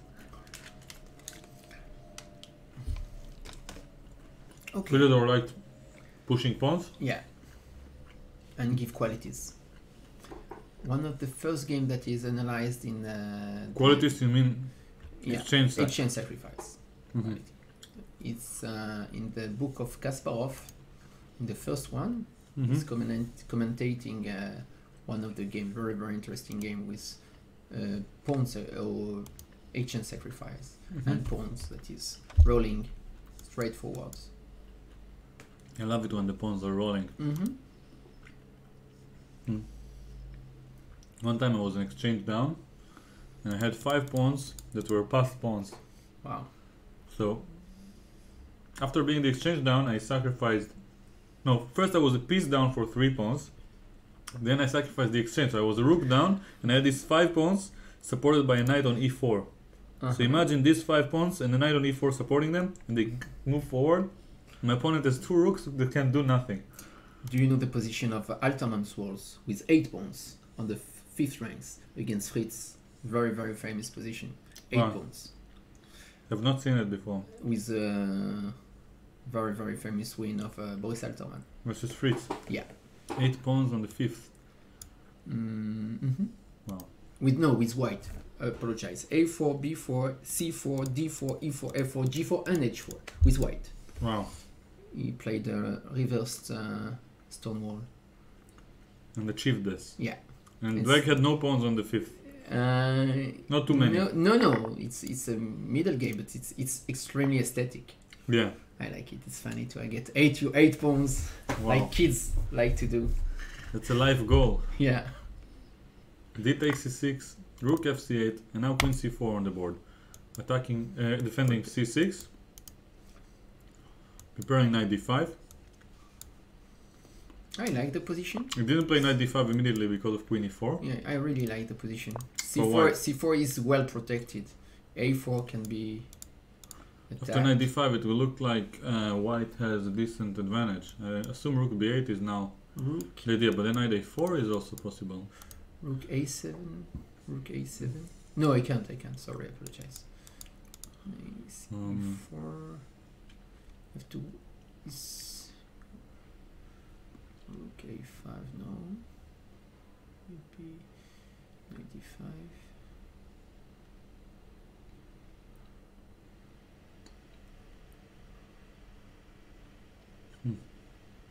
Seven, bishop b6. Queen c4. I don't know what Black has to do. I'm hoping that Fabi has a good chance to win here.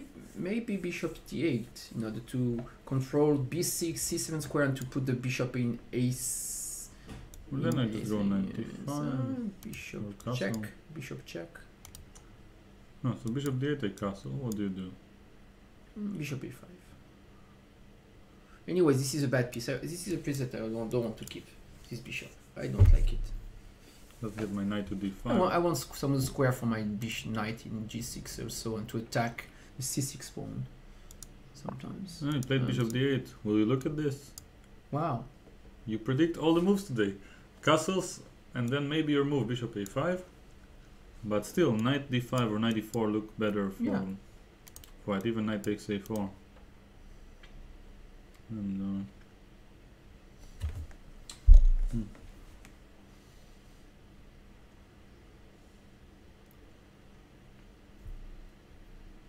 can we say castles? Always. The queen cannot leave in h4 pawns to prevent the sacrifice.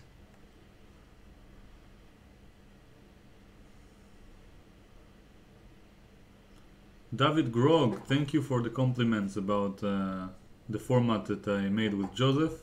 I hope to do it more often in the future, and I'm glad that I have some people appreciating it, so it's nice to hear. I'll tell you after the stream what we did here, because I've repeated it so many times. Okay, for the viewers. 95. So he allows the check. Maybe the king is coming in g2. But king queen f3. Maybe king e2 is simple enough. I would castle first. I don't know why he gave it up. I guess he didn't want to deal with all the sometimes even sacrifice. Yeah, you're right. Because if castles, for example, bishop h4, it's working. And knight f4, and the queen is hanging. You already have it. Wow. Sometimes even rook c6 in order to get it efficiently. Yes. Just to get the sacrifice. Just rook c6. Yeah. To get it working. But now rook queen e4. Queen g2. No. But this is good enough. Yeah. So he was right. Knight d5. I like white's chances. You know, the pawn c6 is deadly for black.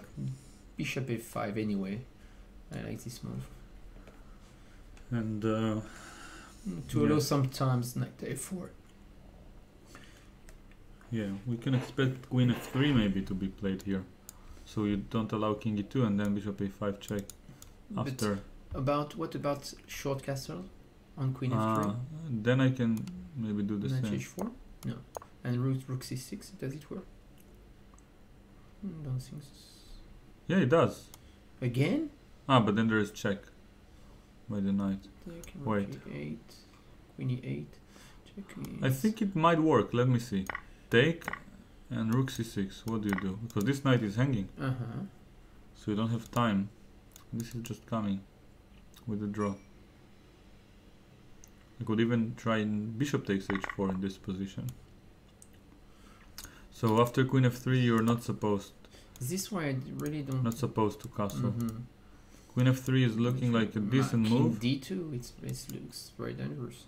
Bishop a5 then. You're right. So maybe rook should move, but I predict queen f3 as the move that will be played here, and maybe simply rook f1 and queen e2. Ah no, I cannot. The knight is hanging in d5. Yeah. Rook h2 looks too ugly. Rook f1.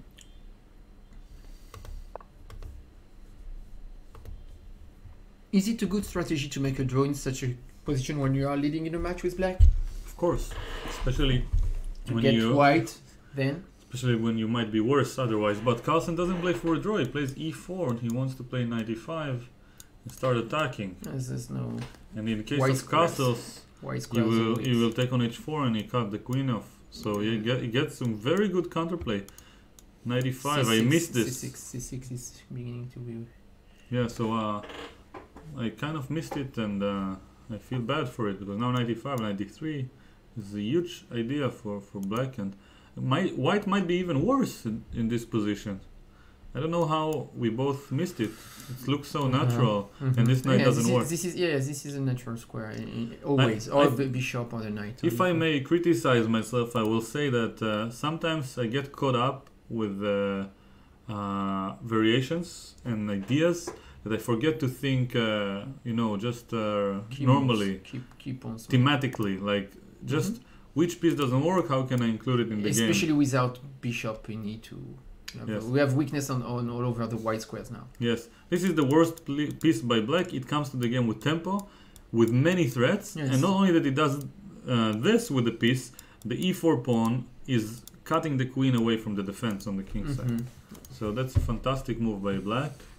And wow. Maybe bishop d4 is needed? I'm not feeling too optimistic for Caruana right now. Rook a5 too, it's an idea. Rook a5, also to attack the knight. Yeah, but first knight e5 has to be dealt with. I'm not sure what white is going to do. Bishop d4. Let's try bishop d4. And Caruana is behind on the clock. Okay, bishop d4 doesn't quite help in my opinion, but let's have a look.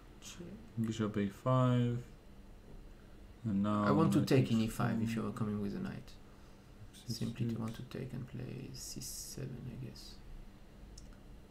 I go queen f3. Okay, if I castle again, you can sacrifice immediately, huh? Yeah. Wow, what a man. So you have to. I can even sack with the bishop. Yeah. So. And then there's rook c3. To play with a king d2 looks stupid. Because then if I take, you take in f2, intermediate move, in between move. Yeah. And castle you cannot. Rook f1. Rook f1, e3 is always a... No, you have a good control over e3. Rook f1. But now you have no castling, I can check you.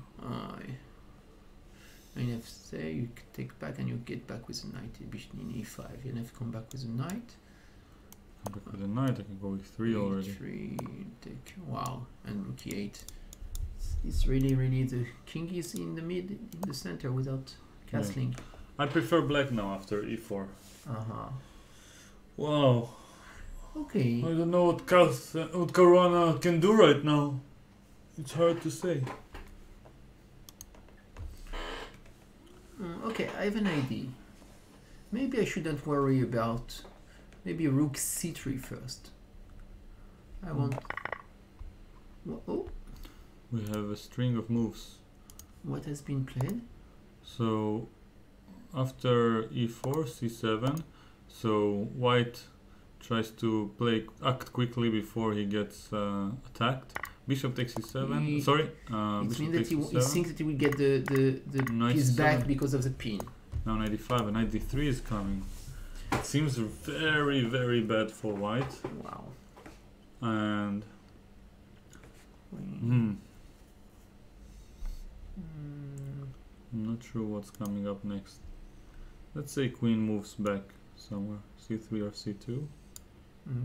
But the problem that there is always queen d7. How do you say? There is bishop b6. Bishop b6, there's no rook b8, bishop a5, and there's no rook a7. Can we win this pin? Is it lethal? Queen c3, knight d3.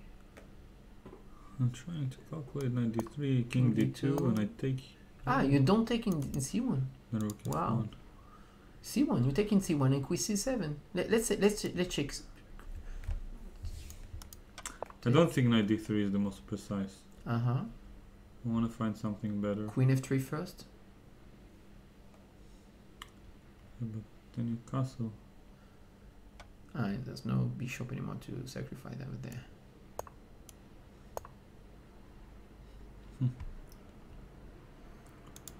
So.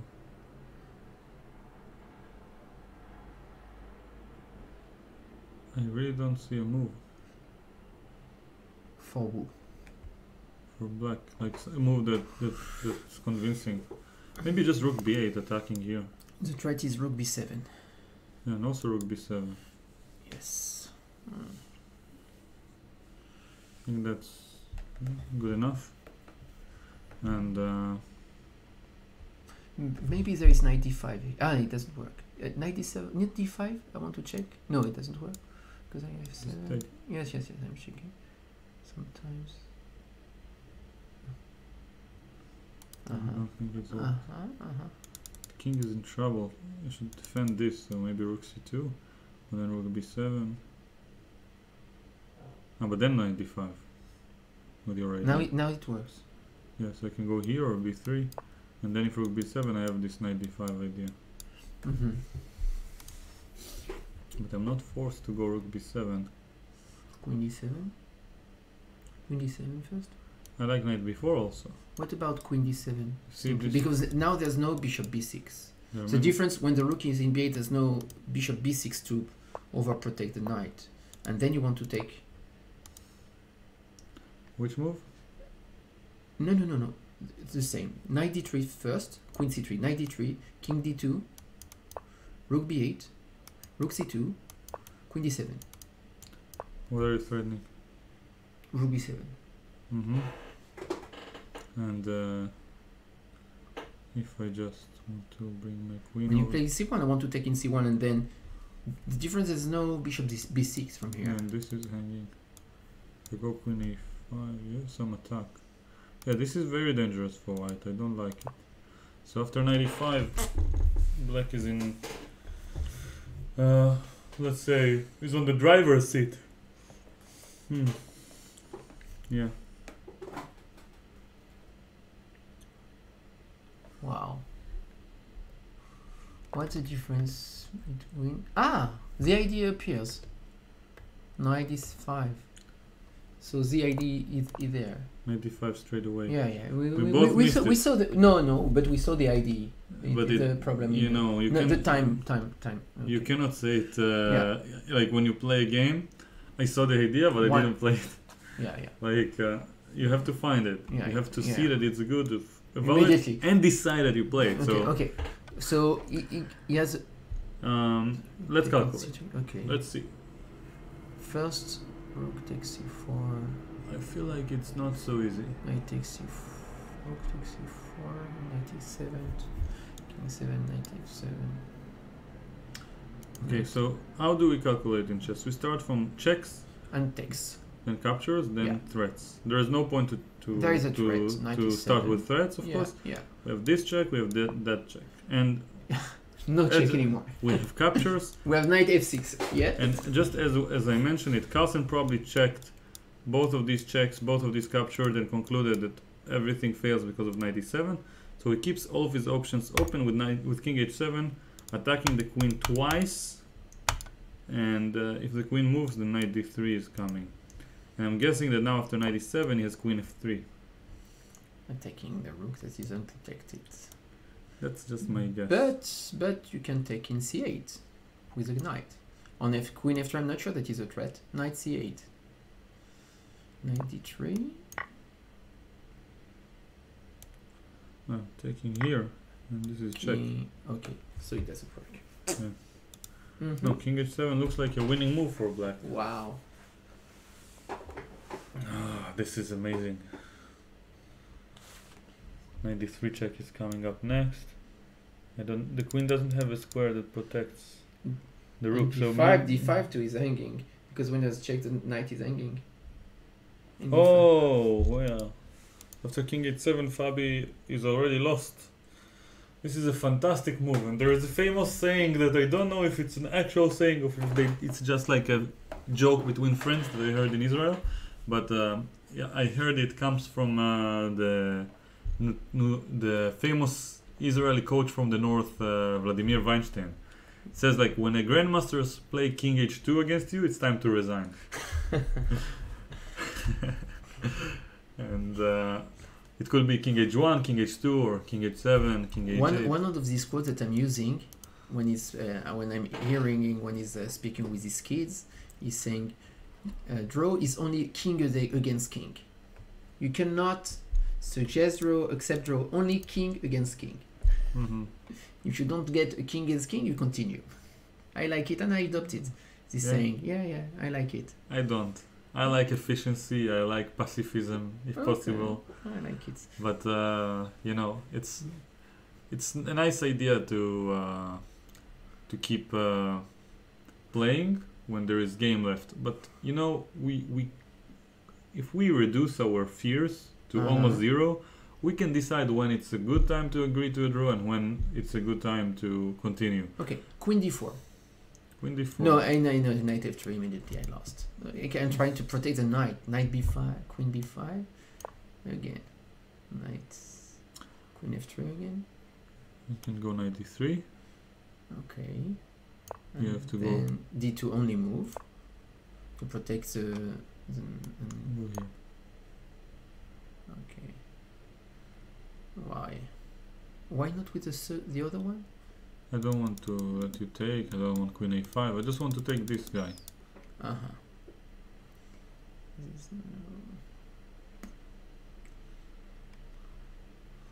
But you're right. It should be a nice move as well. Yeah, probably even better. But doesn't do anything. Yeah. Yeah, I just lost for. Completely lost. It's mate. No, it's me. Yes, there is rook f2. Rook f2. No, it doesn't work. It doesn't work? I checked it. But continues the game for a few moves. I checked it. This is the first thing that I checked. So, when b5 fails, and I don't see anything that white can do. And neither does Caruana. Wow, look at the time control. Yeah. 1 minute and a half against 12 minutes 45. Yeah, the situation with the time is not so good. So, except queen b5, is there any one first move? For whom? For white in this position? So, we checked? We checked queen e2. We check queen d4, of course. This is very bad. And there's no other squares. Queen b4, there's check. This is only square, queen b5. There's no other squares. Yeah. Someone says that he already resigned, but I'm not sure. Philip. Yes. Thank you, Philip. Philip from Jerry Chess Club. Yes. And our chairman.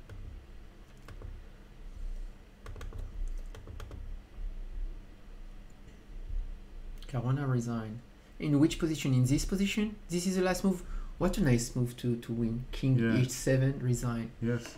It's actually a nice symbolic move because this is the last move by Karyakin that lost the match. Yeah, queen h6. Because of queen h6. Queen h6. But and queen f7 and and rook h8. Yes. Have you seen my reaction to this Queen H6? It was one of the most famous bits of my videos. To this day, like people see me like I know you from somewhere. Oh, Queen H6, yeah, yeah, you're this guy who didn't see Queen H6. That's yeah. If I had a coach, he would name me Queen H6. You know. Have you heard the story of Kasparov missing G4 and then Botvinnik, his coach, named him G4 for like half a year later? I've never for the consecutive. Which game? In which game? I don't remember his opponent, but was the Caro-Kann. I can show the construction of the pieces. Yeah, he resigned with white, which is sad because this means that even if he wins the next two games, he's still going to the blitz. Wow. Which so allows him. He needed a draw. Very very minimalistic chances. So I'll show the kind of position between Kasparov and. Yeah, I tried to search for that game once and I didn't find it. So maybe if someone in this among the viewers knows it. So all the games are played today. There's no games tomorrow. Yeah. In any way, it will be finished today. Okay. So I'm not. This is not the actual game. I'm just showing the idea. The idea exactly. So it was something along these lines. Bishop before. So Kasparov was playing with white and he missed this tactic. G4 and he's winning a piece. He's with trapped G5 because the knight is in E7. He missed this tactic in an opening. You cannot even sacrifice 2 pawns, only 1 pawn yet. I don't even. Yeah, it was one of the famous players of the past. He was one of the top players with black. I don't remember whom. Wow. But here G4, G5 was missed by Kasparov in this kind of style, and then Botvinnik named him G4. Well, as part of his strict. Grobu will pleased or Bassman. Yes, so let's have a look at this final position. Why inaccuracy? Why? Best move was King F8 according to the engine. So nice, knight. That's not my engine though. Nice. So nice. It's automatic on liches. I prefer knight H7. Let's have a quick look at the inaccuracy. So bishop D8, Queen F5. So C5 was an inaccuracy by white. After castling, it doesn't show the evaluation, but it shows that this was the best line according to the weak engine on liches. That is better than the both players. This is Stockfish? Yeah. Which one? 9? Yeah. But not very deep. Bishop D8 and now knight D5 was an inaccuracy. Best move was Bishop G5 in your style. With this variation coming up. Yeah, and a draw probably. I don't know. And E4 and now C7 was the losing move probably. Bishop D4, Bishop A5 check was the best, preventing knight E5. So you saw not only the moves from the game, but the moves that you didn't see were mistakes. You suggested the right moves. That's very nice. King H7. I see potential in you, Alon. Thank you. King H7, and now I didn't properly introduce you, but I'll do it probably before game 3. And it's really funny. The winning move before Caruana resigned, computer says inaccuracy. King F8 was better. That shows the difference. Have you heard about the startup Israeli chess startup Decode Chess? Yes. Very interesting one. Is they are commenting and proposing moves and understanding how do you find. They're using machine learning in order to provide users with verbal explanations for computer moves. Verbal explanation. Yes. Not only moves that you cannot understand the reasoning of the why of the and they moves. also train you in a way. Yeah. They ask you to find the moves. They provide you with you know, you insert a game and then it allows you to see. I have an explanation maybe why King F8 is like better a report. than King H7. Because you have Queen B5 and Queen F6 check. When the king is in F8, you don't have the variation with Queen B5 and Knight F6 check. As I said, yeah. This is a difference. Okay, it's a small difference, but it's really funny that King H7, like computer gives it a question mark, and it's probably the most beautiful move of the match. People like 50 years ago it will receive 2 exclamation points, and nowadays question mark like ah. W move. Yeah. So without further ado, I will let the viewers rest from the match a little bit before game 3 and continue your attempt to solve the study by Yochanan Afek. I'll let you do the same study because I didn't see anyone suggesting the right solution from the beginning until the end. If you solve the variation and don't want to ruin it for anyone else, please just suggest the last move of the variation before Black resigns or maybe gets mated or maybe loses their pieces. I don't know. So good luck. See you soon in game 3 that will start in less than 10 minutes.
Wow. Sorry, nobody heard me.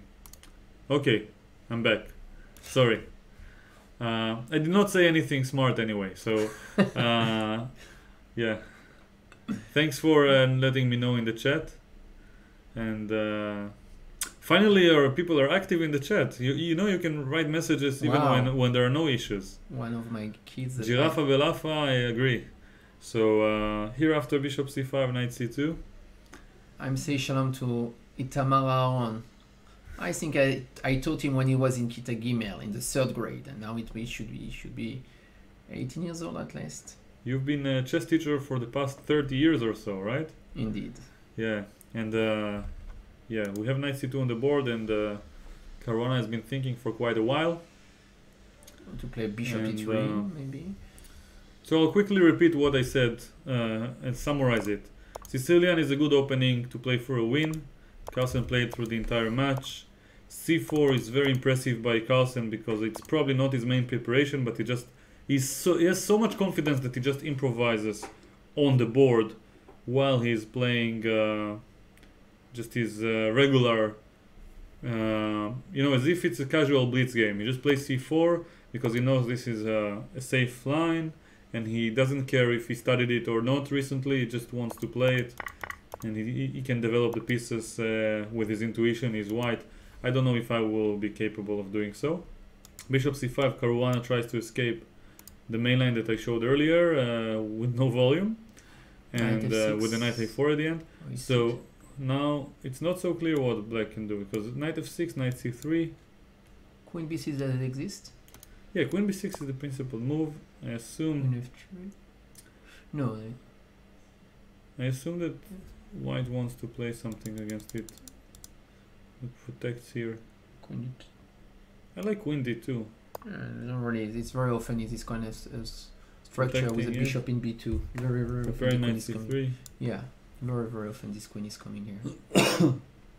And I don't know if it's good, but it makes sense. Put the bishop on D3, castle, and then take it from there. Maybe the knight in E7, knight G6. So back to the game position, knight C2, and black is thinking. And yeah. So in this situation, Queen H4 doesn't exist. Like in the sometime. And we have a lot of moves. A teleport into the middle game. Knight C2, Knight F6, Knight C3, castles, and yeah.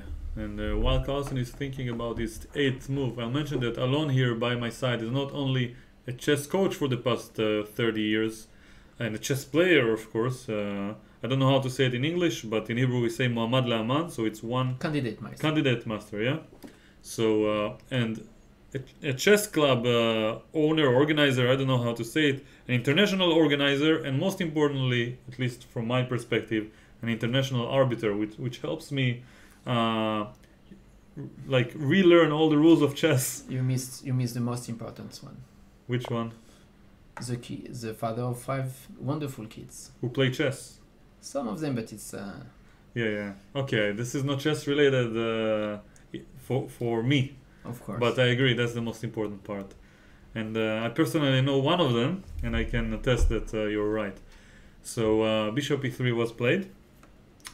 And yeah, I actually want to take a few seconds between the games. Like after this game, we'll probably not take a break. And I will ask you a few questions about the chess rules. Yeah. Because I'm sure many people here are not aware of them. Some funny aspects, some legal aspects. And B6 has been played, and yeah, and now protecting the bishop, maintaining some control of the dark squares. But if you wants to play bishop B7, can you try to exchange and to get into Queen D6 to take immediately, and Queen D6? It's possible, but I'm guessing that if he played bishop E2. Okay. So I just demonstrate, this is the position game, but in case of bishop c5 and queen d6, I assume queen b6 will take place with tempo, followed by either knight e8 or some knight jump to get rid of the d6 square controlled by white.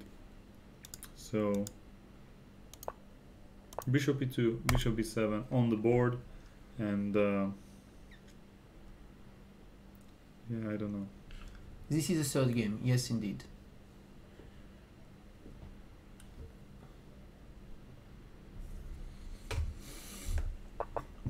Queen e7. Castles, queen e7. King h1, f4. 3.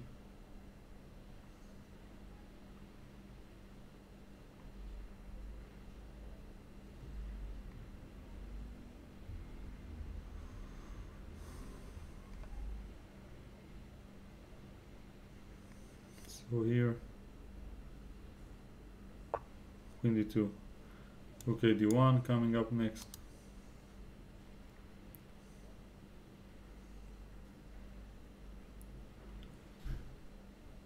What about 95?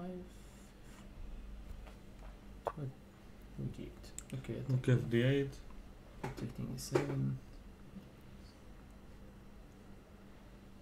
By the way, I will forget to ask later, but how many languages you speak? 4. Let's say 4. So Hebrew, English, French, and Spanish? Yes. Okay. So above average in Israel, I would say. I want to study both French and Spanish, but I didn't start it because I don't know from which one to pick. I've been to France more than 15 times. Wow. And what a pity! You to speak so easily now. I can imitate the accents. I can say a few words, but I mean I have to start studying at some point. But my chess is not good enough. You have now a very good app to learn. I was using which one? I heard about it a few days Duolingo ago. or Duolingo, exactly. Yeah, but, I heard of it. I have a look over it. It's in French, but I wasn't especially impressed. Rook f d8, preparing d5. Rook d1. Rook a or rook f? Which one? That's the biggest question usually. I would say the f1 in order to protect the c5. So Zeta Reticuli is asking, it's 25 minutes for any player? And the answer is yes. Both players get 25 minutes for the entire game plus 10-second increment per move. And yes, Rook fd1 has been played. And now in this position. Tour c8. Je propose qu'on travaille un petit peu notre français à Tal. Pas de souci. Sans souci. Rook fd1. Si tu veux pratiquer, tu me dis. Ça par les poppets. I can react to anything, but I cannot keep the context. Okay. So Rook fd1. What about to exchange and to enter in d6 to prevent d5? Prevent d5. Just to take first in c5. This is as a white idea. And then to enter into d6.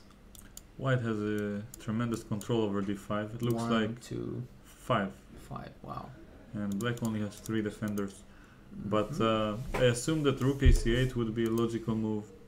Knight e5 as well. I just was about to mention it. Attacking e4. Now, and to play knight g4. Yeah. So f3 makes a lot of sense. But now maybe d5 can be considered. Sometimes. And e3 is hanging, so I have to be careful. Yeah. So f3 puts a lot of pressure on e3. Really often you play knight g6, h5, h4 with black in this kind of position. Knight where? g6 and then h5, h4, well, knight h5. For the moment this is a big threat, so... Yeah, of course. Bishop takes c5, queen c5, and there is a pin. So but maybe b4 after, I don't know, or queen d6. f3 seems needed. Sometimes. It's weakening. Yeah, but the problem with f3 is that I go d5 and queen c5 comes with check. And c4 is hanging. Yes. Yeah. So f3 is not so good. So I can imagine a move like bishop f4 being played, but then knight g6 with tempo. So this is a problem for white. And if bishop c5, queen c5, b4 or something. Michael Marin is specialist number 1 in this kind of position with black. I'm not sure. No? Not anymore? Not sure. I mean... This is what I learned. Keep me update with the Strongest player in this kind of position now. Well, nowadays so many people are studying these positions deeply, and you don't even know that they are doing it because they're doing it at the comfort of their own home. And I don't know, it could be any one of the top 10 players who knows these structures very well, but you just don't hear, you know, anyone praising them. I know that from Rauf Mamedov also is very strong in this kind of position with black. Look at this funny message. I like it. Tal, you're very nice and kind. I wish we could be friends, but I live in the north and I know you're in the center. Thank you, Zeta.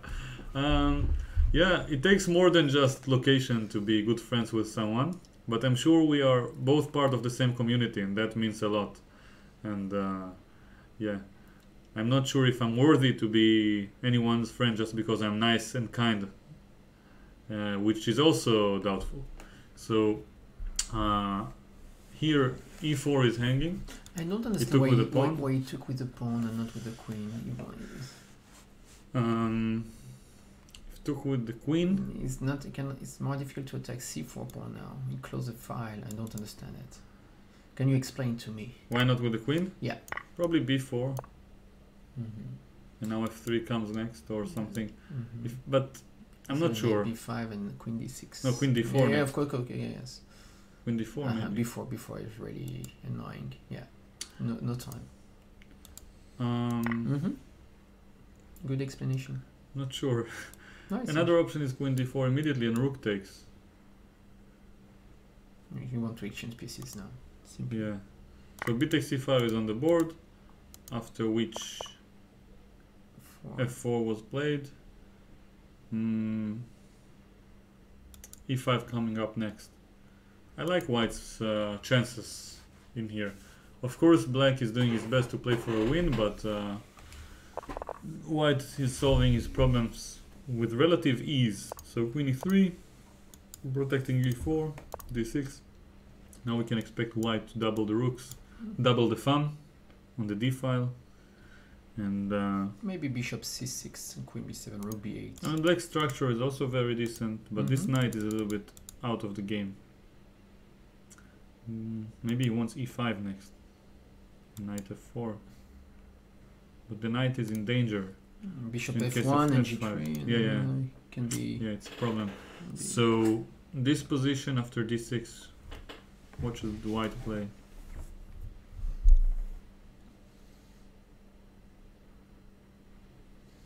Simply to threaten the rook d2, double on the d file, and play knight b5 to play on the d6 weakness. Simply. Yeah. Just to press on d6. To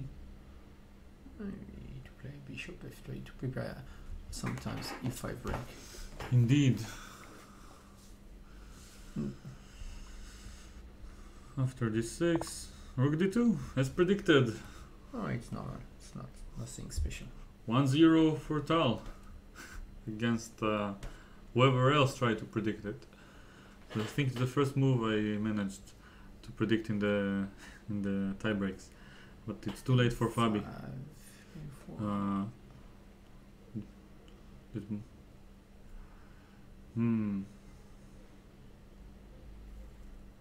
Knight g6 is now. I have to try to find a maneuver to get into a better place. Knight g6 to get the f4.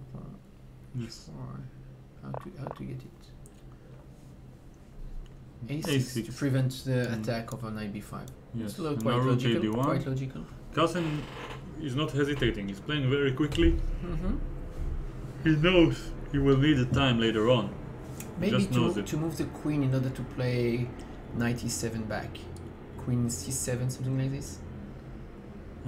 Queen where? c7. I want to get my knight back and to control d5. Perfect. Wait. Parfait. And yeah, controlling e5 and d5. I want to play. I don't like my knight in g6. Yeah. Maybe bishop c6 and queen rook b8.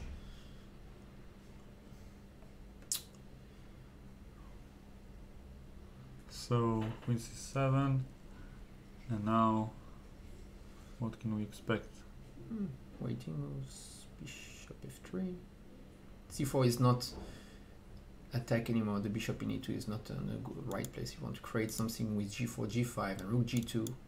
I think bishop f3 is very accurate. Yeah. There's nothing. But this knight is controlling h4, so I'm not sure if it's a good idea. So maybe g3 first, then bishop f3, Okay. and then g3 h4, is interesting h4, to h5, protect. then, yeah, yes, But slowly. then bishop f3, b3, rook There's d3, many queen useful, d2. many useful. Yeah, b3 as Yeah. almost predicted. Yeah. h6, Nice. just waiting. And now, what can we say? What the purpose of issues? Not knight h7 for sure. Knight h7. So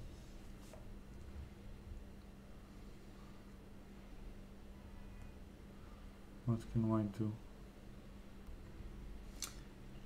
Black has to prepare d5 in every move to calculate d5, just to free himself to attack f4, maybe d5, because f4 is hanging. Here? Yeah, I don't know if not now, but because there is d4. Well, it's white to move, so maybe g3. Yes, to protect Just f4. keep everything under control. Yeah, and Yeah, then f bishop d5. f3. Yeah, we are Yeah. doing it. Yeah, d5 is good. We can help Carlsen win. So this d5 square is protected 5 times. Soon to be 6. It's control, but he can sometimes just to play d5 to free himself. Well, with 4 defenders, I'm not sure it's a good idea. No, Yeah, not yeah. now. No, maybe bishop b7. He played rook d7. Rook d7. Okay. Who will win the fight over the d5 squares? You can control with rook a8, bishop c6, queen b7. And if you play knight e7, how many times now? You have e6, bishop, queen, 2 rooks, and 2 knights. You can get any more. The c pawn is not in c6. This is the best that you can get. Yes. And rook on d8, yeah? Yeah. 1, 2, 3, Black 4, will win 5, 6. Black will win the fight over the d5 square, I guess. No, because e5 is also important. Yeah, okay. And then it's funny, you will finally be ready to get d5, and then after e5 you will be in trouble. No, but here, okay, bishop f3, rook e8, and queen f2, and now the queen from g2 will create even more. In 93. Yeah. And then we are even. Yeah. No, it's not even. 2, no, because you have the c4 pawn. I can Yeah. play. I'll have the 2 c6 more. one. Two more, because your queen and my pawn, yeah. Well. Well, I will protect it 8 times. So remember, in the Sicilians, d5 square is the most important square to control. This is a message. Not always. Well, one off. Not always. One off. In this particular position, because this is the only pawn break that black has. Yeah. But after e5, f5, you will have no means to make progress. So, yeah, white does a very good job of I think that white can always prepare an attack with h4, queen g2, h5, king h1, rook g1, very slowly. yeah, 97 is passive also, because it brings the piece back. And queen on g2 is not so passive. Generally, the break is with bishop c6, a5, a4 in this kind of position to get a weakness in b3 and to play on the b file. Yes. We may have a world champion in less than half an hour. Wow. I'm excited. How will you celebrate the world championship? Myself? Yes. By having another couple of years as a chess fan. No, I think I will be a little bit blank just to free myself. Free yourself from this. Two good beers. 2 good beers. Only 2. Yeah. Okay. Two very good beers. That's the cultural approach to the end of the match. That's like the way to celebrate. No, I will go to the sea. Mm-hmm. But in London, I don't think it's a good idea. Yeah. In Israel, we have a very good, very good beaches. So 97 has been played. So I don't know what to do. 93? Maybe we should send you as a second for one of the players. 93. Or an in-game advisor. Or queen g2 or knight e3. Queen g2 or 93. Fighting for d5.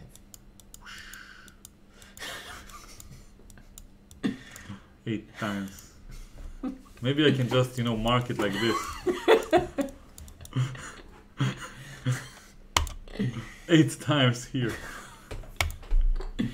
It's aesthetic.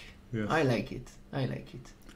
Okay, so then I'll keep explaining it in various ways. 8 times controlling the d5 square. The problem is that when you get all those pieces controlling d5, white can expulse, let's say for example, the knight in f6 for the control of d5 with g4, g5 sometimes. So it's not. I think maybe white can put his queen there's more space, Yes, rook d3 and. That's called Lyafin's cannon. Yes. Yes, when the queen is behind the rooks. I didn't know that. Yes. His queen was being attacked. He couldn't defend it. Someone is saying. Interesting. Too many details are missing from this sentence. Okay, queen g2. I want to attack because I know that Carlsen doesn't risk anything now. He can just play. Oh, slowly. What a shame move. h3. It's not a shame. Come on. There is no shame. Come on. h3. And bishop g2. He's waiting. Yeah, he's patient. King h2. Yeah, queen h2. Why to put it on the queen 7? I don't know. Queen h1, not c7. I like it on h2. Okay, black should play king h8, rook g8, and g5. To play black squares. And to get the e5 squares. What about king h8, rook g8, and g5?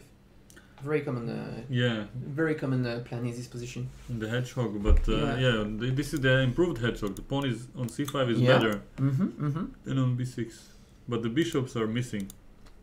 I would like Carlsen to be punished about playing like this h3, bishop g2. What is it done? No, because yes. What has he done wrong? That's my question. Okay, if you move knight knight c6, d3, knight h2. d4. Okay. Maybe e5, g5, and knight d4. And then to play on the bishop that is bad in g2. Cannot take in d4, you get a pawn, pass pawn. I like it, maybe e5. e5. No, but knight d5 takes, and we can get a pawn in d5 and a pawn in d4. Yeah. So I'm thinking just playing king h2 is good enough. Just you wait. Yeah. How many years has Magnus been ranked #1? That's a good question. I remember he made it when he was 19, and now he's in 3 days he will be 28 years old, so it's almost 9 years. And Kasparov's record was to be ranked #1 in the world for 15 years or so, if I'm not wrong. I don't know. I don't remember.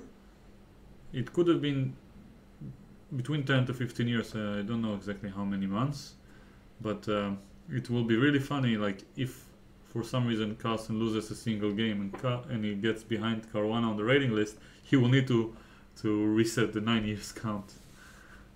But I have a feeling he will break more or less all of Kasparov's mainstream records.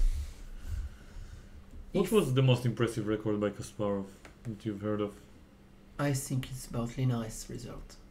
What was it? Some very high score? I think it was around 3,000 performance and something crazy. It was more than 2 points ahead and in a very, very strong tournament with all the top players. But Caruana probably surpassed him with a 7 out of 7 in St. Louis. And I'm curious if Carlsen will surpass this as well.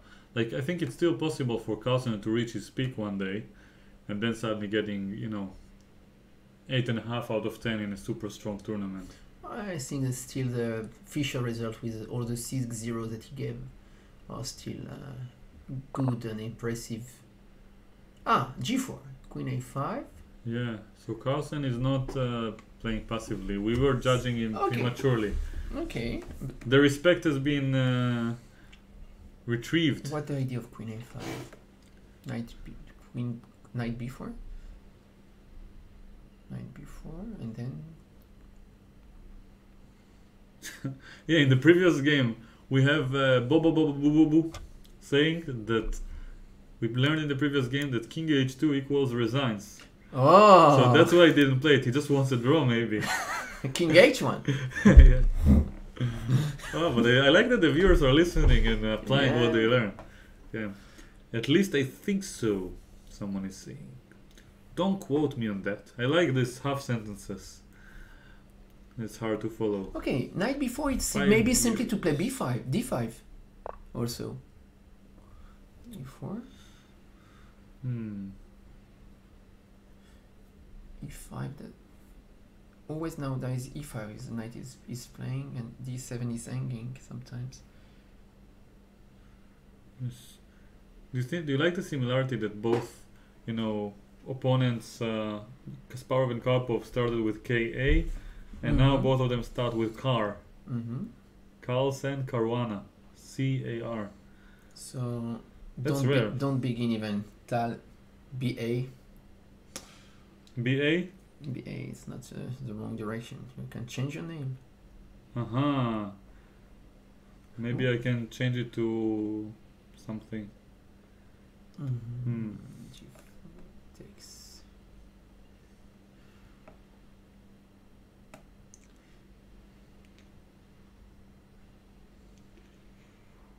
If I could change it, I would probably change my last name to Carlsen-esque.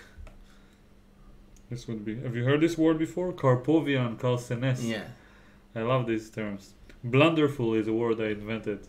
Blunderful. Yeah, like, how are you? Blunderful, thank you. I like it. This is chess jokes. Yeah. Knight a4. Knight. What about knight b4? e5? Oh, so Carlsen is preparing an expansion on the king side. He g5. Might be interested in e5 soon with the c5 pawn hanging. There's probably a slight advantage for white because of the space advantage. If he's playing e5 now, right. So on e5, do you play f5? Because I want to play knight d4. Maybe I play g5. On e5? On e5? It's possible.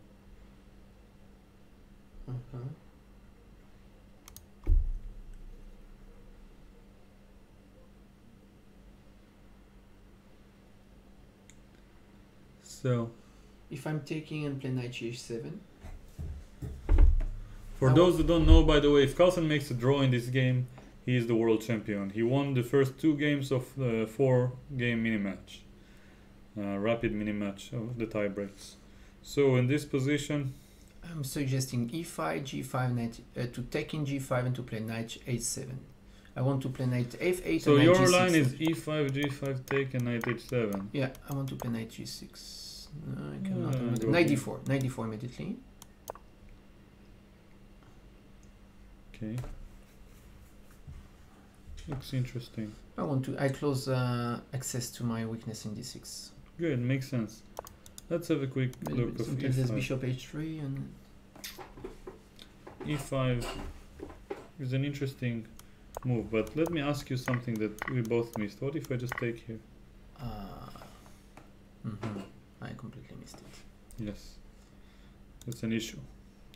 A force to be reckoned with.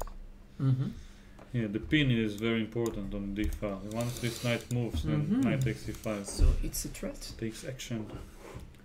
So the threat is to, let's understand, the threat is to get the knight off protecting on d7 in order to get the combination to take in c5. This is a threat. Yeah. How can we, you can either prevent g5 if you can, or to protect d7. Yeah. Is there another way to think, to deal with the threat? To Preventing close the file, Queen c7. Queen c7. Okay, this is protecting Yeah. d7 once more, and now, okay. Preventing g5 is difficult. Okay. So Just I'm trying to show yeah. how you think. Yes, the thinking process is very important. Much more important than the move itself, actually, in order to improve. And I think here, Carlsen actually wants to play for a win. And I like this approach, psychologically speaking, because the best way to lose is to play for a draw. That's a well-known rule. I agree with it. Not only in chess. Yeah. Yes. And here it's very important for white. Okay, so he played e5, d takes e5, knight takes e5. So he's going for the initiative. You want to exchange. Wants to take on b7 and win the game, actually. Queen of 3. Wow. This spin. This will be the second time that he... If he sometimes wins on the d5, once on the... So he's forcing rook d2, rook takes, queen takes, and there is a huge threat afterwards with knight takes b7 and queen d6. But then there's queen a7. No. So then queen c5. No, but the queen will be on d2. Okay. And it is on d2 and bishop a8. So there is a... So... Now this pawn is hanging. Fe5 will be met by queen e5. Bishop a8. Or even knight d5, actually. Black has some chances. No, it's not so clear. Chances to make draw. No. Winning chances. Here, it takes a4 is a threat, and the dark squares are 3, weak. 6, 4, 6, e5 is attacked. Oh, I really wish Caruana will actually win this game. Check. Made me Knight e6. Check. Cannot take make me e6. very proud.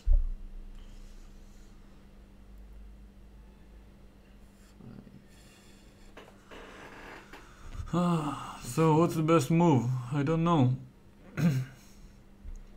He takes a4 is a big threat. Maybe okay, but queen somewhere is also annoying. Maybe b4. So to create something. I think king h1 or king f1 is interesting with the idea of knight takes a6. Yeah, it doesn't work yet because of a check. Another option is knight d3 simply.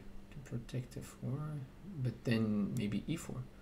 Yeah, then knight f2 and play normal chess. Knight d4? No. I like king f1 though, or some move with the king, threatening knight a6 and knight b4. But this is too double-edged already, you know. For I like to protect the hanging piece in c5, b4, and to prepare the counterplay on with 3 pawns against one on the queen side. Simply, strategically, it's a good move. Yeah.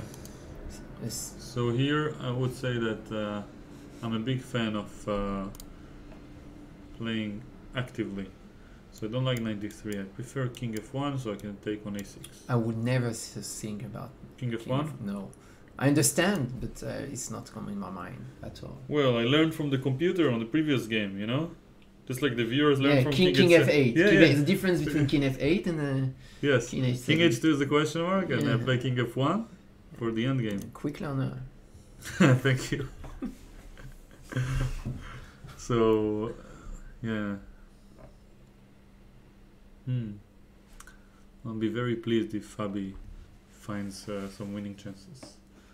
So here, Carlsen okay, we have king f1, b4, and another move. Let's have a third one. Yes. Fe was played. Bizarre. Takes. Okay, to take with the queen to attack the knight. The bishop is forced to attack with the queen, or to move the knight, but not. He cannot take with the bishop. Not the bishop in a8 is hanging. Okay, queen takes. Then, if you want to make draw, you want to exchange pieces. Queen e3. To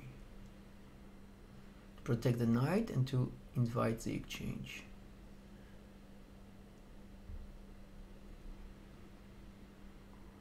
Or queen d7. Knight d7. Staking. But there's no check. In a1.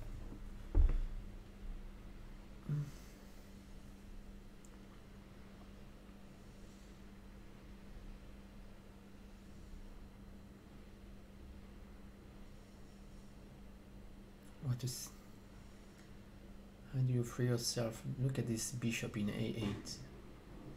It looks like silly. Okay, queen takes, queen e3. You want to keep the pieces on the board.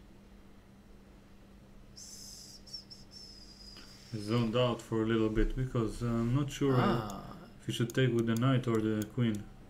But the knight, you can't take with the knight because the knight is hanging. Okay. Well, if you take with the knight, then this and this doesn't seem very promising for black. Yeah. You have 3 against 1. So it's almost certain he will take with the queen to keep the game going. But then again, queen e3. There is not much going on. And white probably is better. Queen knight takes e6 is coming. So the objective solution is probably knight takes, but I think white is better in this position.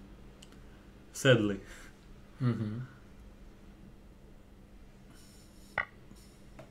He took with the queen. Queen e3. Yeah, queen e3 is the most simplistic solution. Yeah.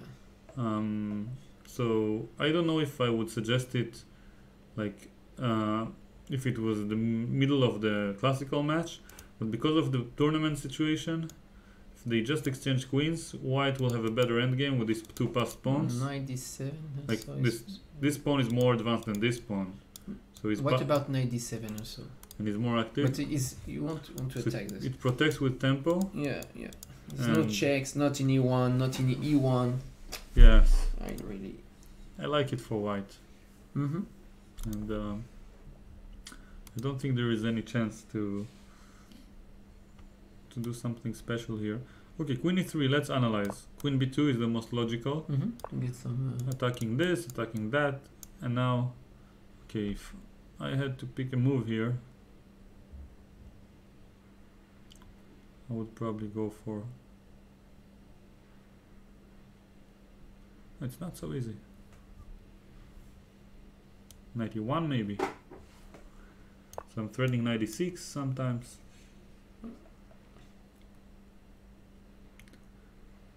And 93 is coming at some point. 94. You cannot? Yes. No, I cannot play 94. Taking a8. So that looks good for white. Another option being simply to go back to d3 without too much going on. He's well placed he was placed attacking a6. Why did you move it? You can consider taking immediately also. I don't see what black does. It was probably 94, but it's not that dangerous, I think. Taking. Now this is the critical moment of the game. He's playing maybe knight before then. Okay, let's say knight e6, queen, knight e4. It is not forced to take in a4. It can play simply queen e2. Yep. Queen a6, knight e4, queen a2.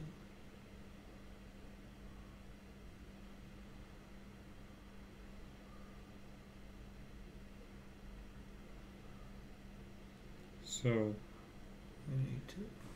maybe knight d4 then queen a6. Knight d4? No. I'm saying queen a6. Knight a6. Knight a6.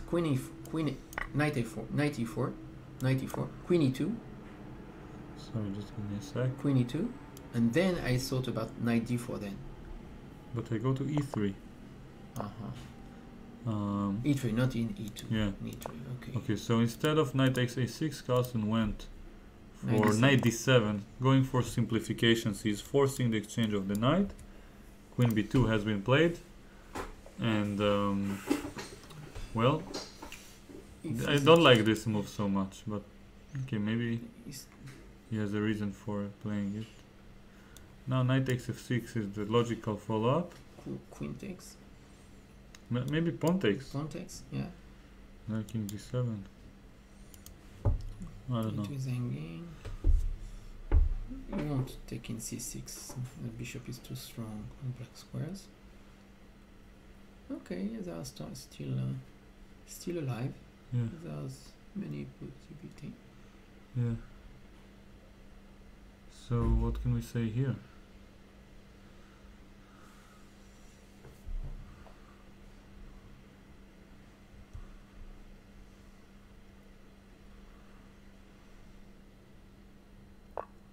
Whoa. What the move? So queen b2, queen d6 was played.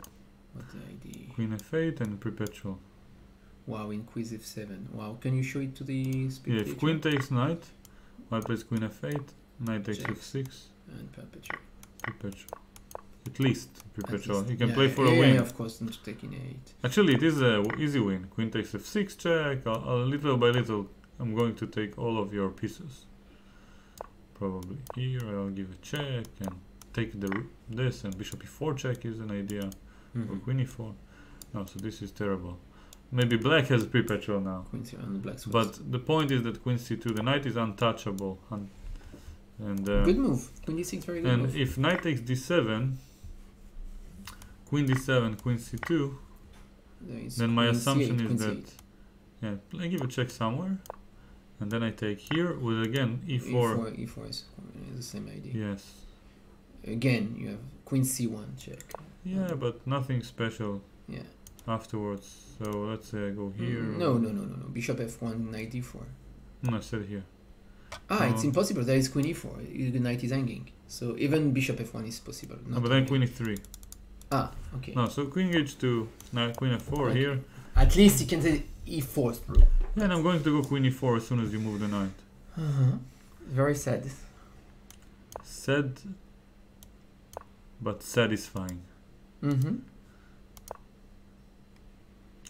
So I like how Carlsen is applying his skills, his tactical skills to simplify the game.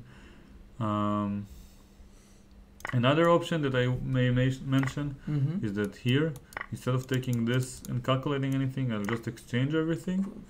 And just the fact that the c-pawn is so advanced will force the black to give me a perpetual. Taking the pawns is useless because every move here is precious. Sooner or later, black will be forced to give a perpetual. White can even try to play for a win and run with the king somewhere. So queen takes c2 has been played.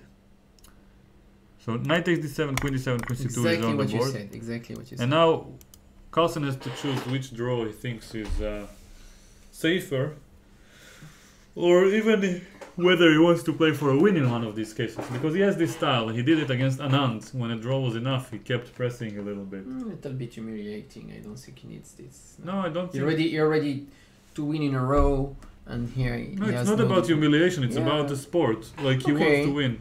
I think he there was rapid rating, there was like, I don't know, like, this is his moment, you know?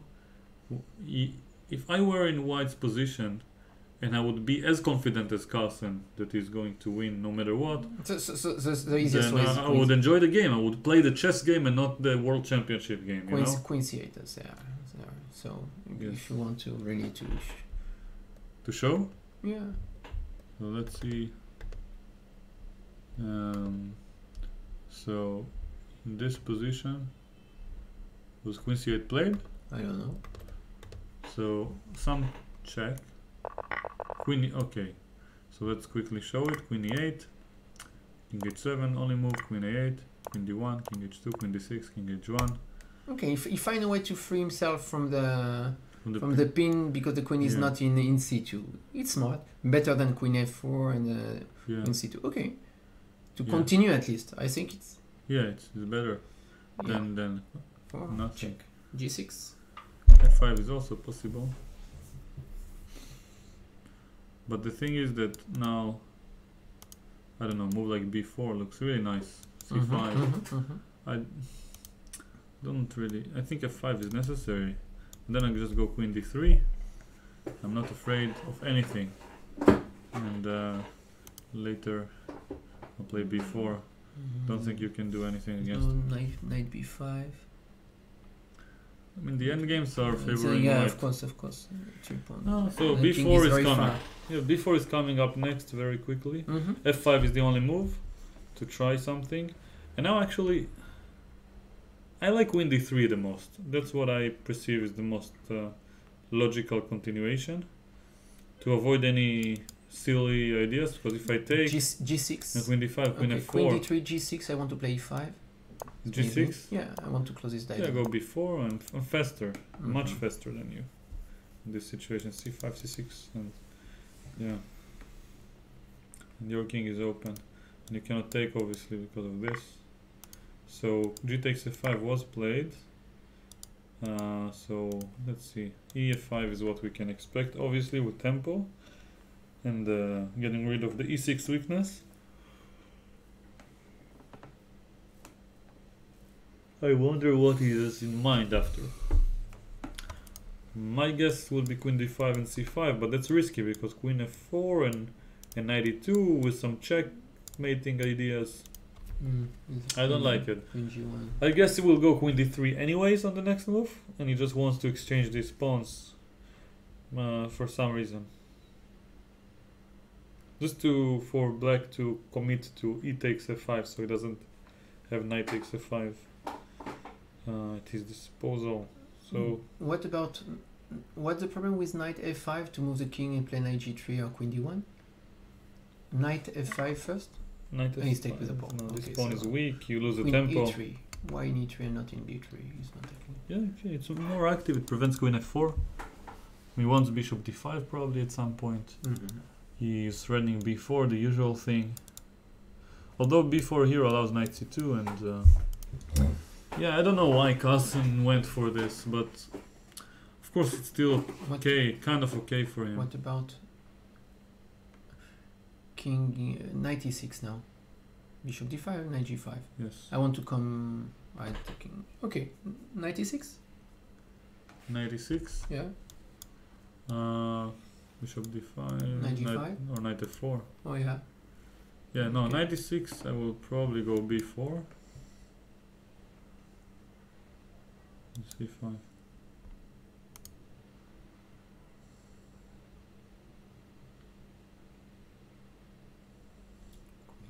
Queen g1.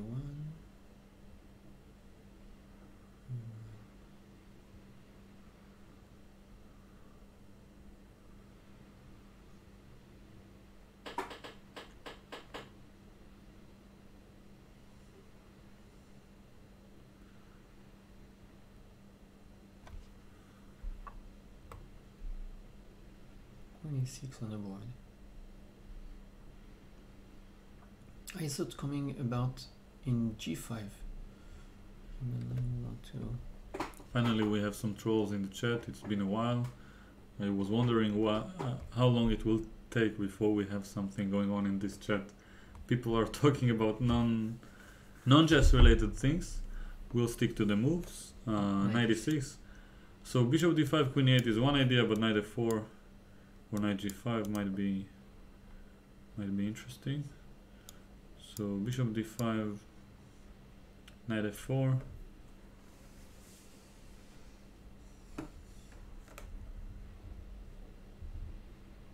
Is okay for black, I guess. I like b4, I don't know. What do you think? It's active, really active. Yeah. Not to the way to create immediately a pass pawn. To keep pieces close to the king. So I want to ask you a question. You mentioned earlier that continuing when you have a draw. Okay, knight g5. See? Yeah. Might be a little bit humiliating. How do you define humiliating in context of a chess game? What does it mean? Like when someone can finish the game in a positive score but he chooses to continue? I think this is a good. It's like disrespectful to the game? Yeah. Yeah. Would you say it was a little bit disrespectful to make the draw offer in a slightly better position on game 12? You know, I was really surprised because of the clock situation. I read what Kramnik said about it, what Kasparov said about it. I think they were very rush about with Carlsen because he proves that in rapid games he has superiority easily. So they prove it in the pudding when you get such kind of advantage 2-0 and all the chances are in your side and so on. So maybe it was very smart indeed. I don't know. Yeah, the same with Teryakin. First I was a little bit surprised. I was very, very, very surprised. Yeah. Because the plan looks like easy without taking any risk. I was really surprised.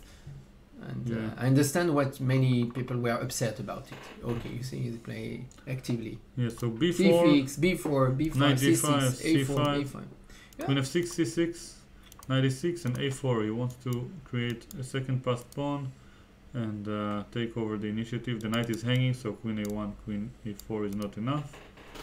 and the f pawn cannot really move because of the checks. By the way, before we continue with this interesting position, a quick question. Joseph mentioned a few times during the streams the movie The Godfather, and he says that he recommends not to go over 6 months maximum without re-watching this movie. Why?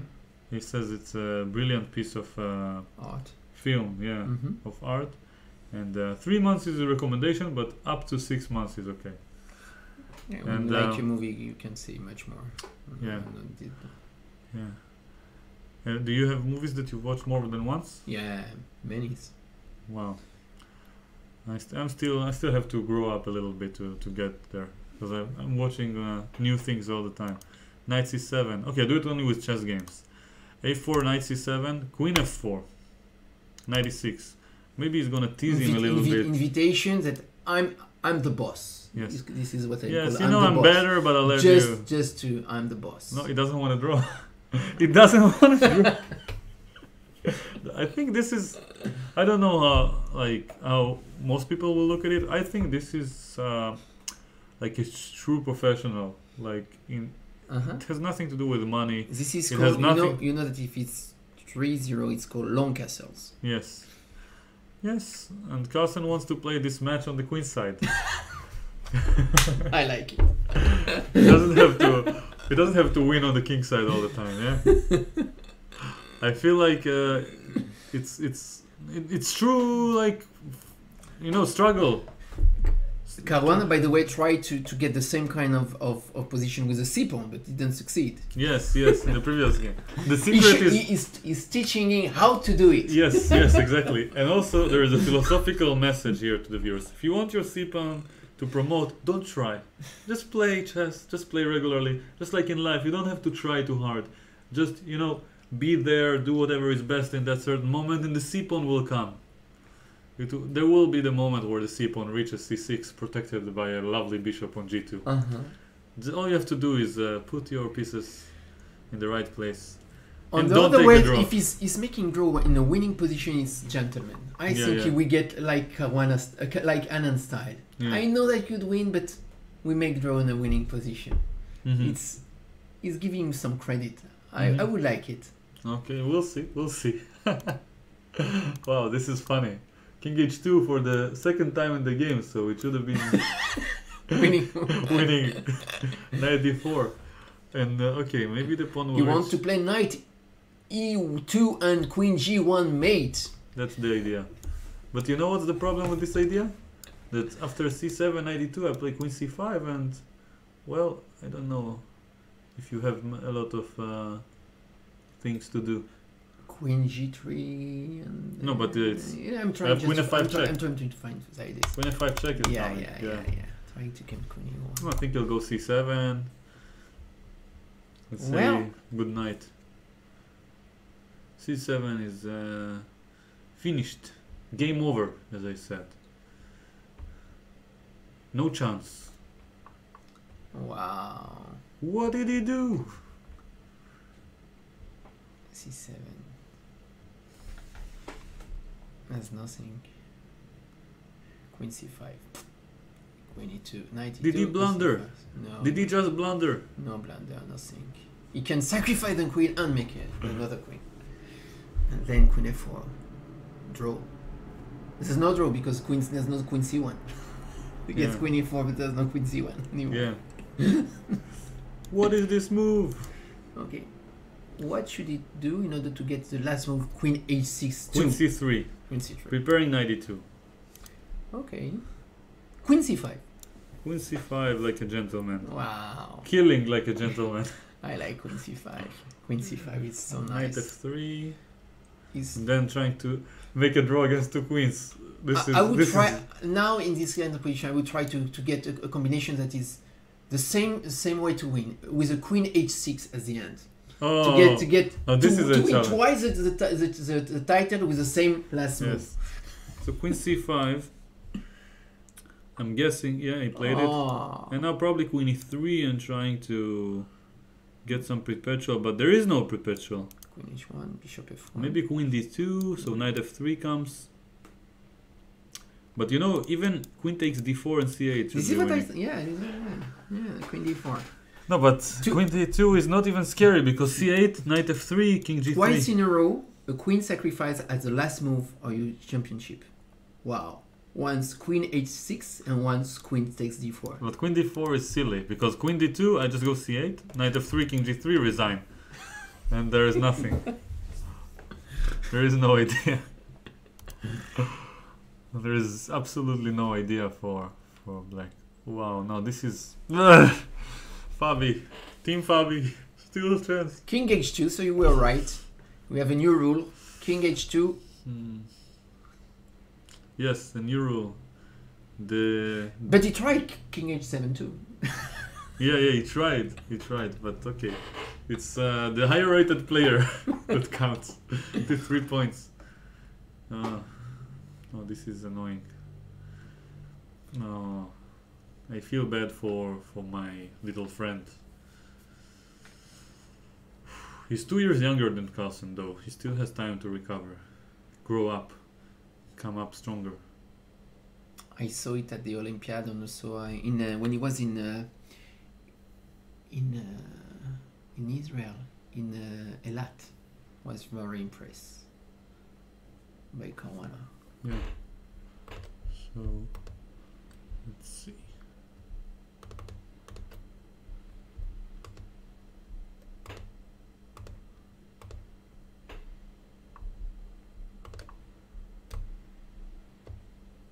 So queen e3 has been played. Yes. And now let me see. c8 queen. It's funny if he makes it an illegal move. c8 queen. Queen f4. Oh, let's speak about how to legally promote. Now you... Oh, c8 queen, f4 and queen g4 on the board. Now this is humiliating. Yeah. 2 queens. Queens. Someone in the chat said b5 was a savage move by white, but I guess we are... And he resigned after queen g4. It's done. We have the world champion. It's Magnus Carlsen. 3-0. Long castle. And quick question, just to summarize what happened here. How do you properly promote in a chess game, especially in First of all, is if you don't have a queen, you are allowed to stop the clock. That's very important. Many people are afraid. But when you got big tournaments, you have 2 queens, like in the GGT chess set, that you have already a queen that is ready. You generally you touch the square with the... You play the move with the pawn c8, and you exchange when you are on the square. On the square, you take with the same hand, or you can use both hands. I would say that you can use. You have to play with only one hand. Yeah. But you're making. It's not like an exchange because it's not a piece of your opponent. It's your own pieces. It's the same color. Yes. I think that even if you're playing with 2 pieces, I don't see any arbiter that would say anything about it and say it's illegal or it's weird and so on. So I don't think it's matter. Yes. And exchange for a queen, then you press the clock. The general mistake is to put a rook in the wrong hand, and it becomes a rook. You cannot play this a queen. This is a common mistake in Blitz. The rook backwards. Yeah, you see it very often in Blitz tournaments. Yes. This mistake to put a rook. So let's have a quick look. This c8 queen, f4, threatening queen g3 and some perpetual. After queen g4, black resigned. So white managed to win for a 3rd time in a row. Carlsen showed amazing superiority. I'm very upset for Fabi, but you know, it says that, I mean, the saying goes that if you work hard, then I don't know exactly how to phrase it, but like easy come, easy goes, you know. So for me, I didn't make any efforts for Fabi to be there, so I'm not that sad that he has lost his chance, and I'm pretty convinced that he will get another chance in the future, and I hope he will take it in a very optimistic fashion. I recommend everyone to watch the press conference now and learn from Fabi's behavior, because he's a true gentleman and a sportsman. And well, I don't have too many things to say. Maybe for those who are still with us, you can subscribe and click the bell and support me on the links. I think he could have resigned two moves before. It's quite bizarre. Yeah, he didn't realize. Yeah, it's quite bizarre that you got two queens on the board. Maybe he wanted to let us explain the rules for the people. Yes, and like he answered a lot of questions to people all around the world. But it's funny that Carlsen has this thing of finishing matches with queens, you know. So like first time he sacrificed a queen, now he creates another queen. C8. Yes, maybe in the next match it will just be an endgame with no queens, a queenless endgame, so we can have a nice situation. And today, unfortunately, I don't have any dancing lesson to miss, even though the match finished early. I don't have any serious plans. I would like to thank Tal that is saying he did a great job, and he was there for all the games except one. Except one, okay. But I'm not taking for granted because I think many YouTubers are trying, but you are the difference between you and other YouTubers that you have perseverance. So yes, thank you. I'm trying to be consistent, just like I'm consistent with my chess passion. Although I wasn't too active on YouTube in the past couple of months, closer to 10 months, because I did upload a video here and there, but I just felt like I wasn't appreciated enough. There were so many negative responses and not enough people who were, supporting. Close to zero, I would say. Wow. So I decided to take a small break. It was fun, but now I'm back. I'm hoping to create a lot of good chess content, not only in videos but also like in real life. I'm trying to influence the chess world in a positive fashion. I have a gift and I want to share it.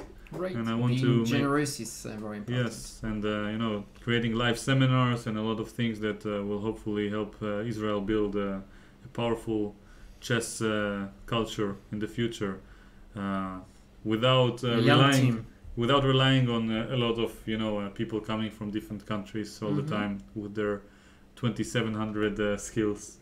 So I hope to continue with my chess endeavors and contribute a lot to the chess world, and maybe one day find a way to make an actual living off of it, like you have, and Yohanan Afek, and a lot of people I admire who manage to actually take chess and their passion to the next level without necessarily being tremendous players, which none of us is. I think like we are all decent players, but nobody is a top level in the world. So do you have anything else to add to the viewers about your experience about the World Championship? I think we can thank the players that gave a very interesting match. Even there was 12 draws, and there were some of them were extremely interesting. The last one, the first game, the third game, very interesting games. Yes. I really enjoyed this match. But I think that there's a lot of suggestions related to the formula, or the cadence, the time control, maybe to make it even more attractive. Yes. And I think that the Fide did a big mistake that I don't understand yet. That they are trying to get some money from view of the World Championship. Yeah. I think it's a very big mistake because I'm not sure that it gets millions from this, but the chess world is losing a lot of it, because it would be much better if everyone in the world could see for free the video and the players and the best commentators in the world. I think it's a shame. It's a big loss for the chess world to that they don't understand it, the meaning of make it not free for anyone, for kids, for anyone that loves chess, not to make it. Chess online should be free for everyone. Yeah, I think it's a very big mistake. Very big and mistake. Lichess, by the way, is a great platform for it with this statement. Lichess servers and all their expenses is dealt by donations. It's handled by donations, and I think it's amazing. And the people who created it and the message behind it. And that's why I like to support them so much and do as many streams as I can on Leeches. And by the way, today I forgot actually to stream myself there because I'm connected to the wrong account again.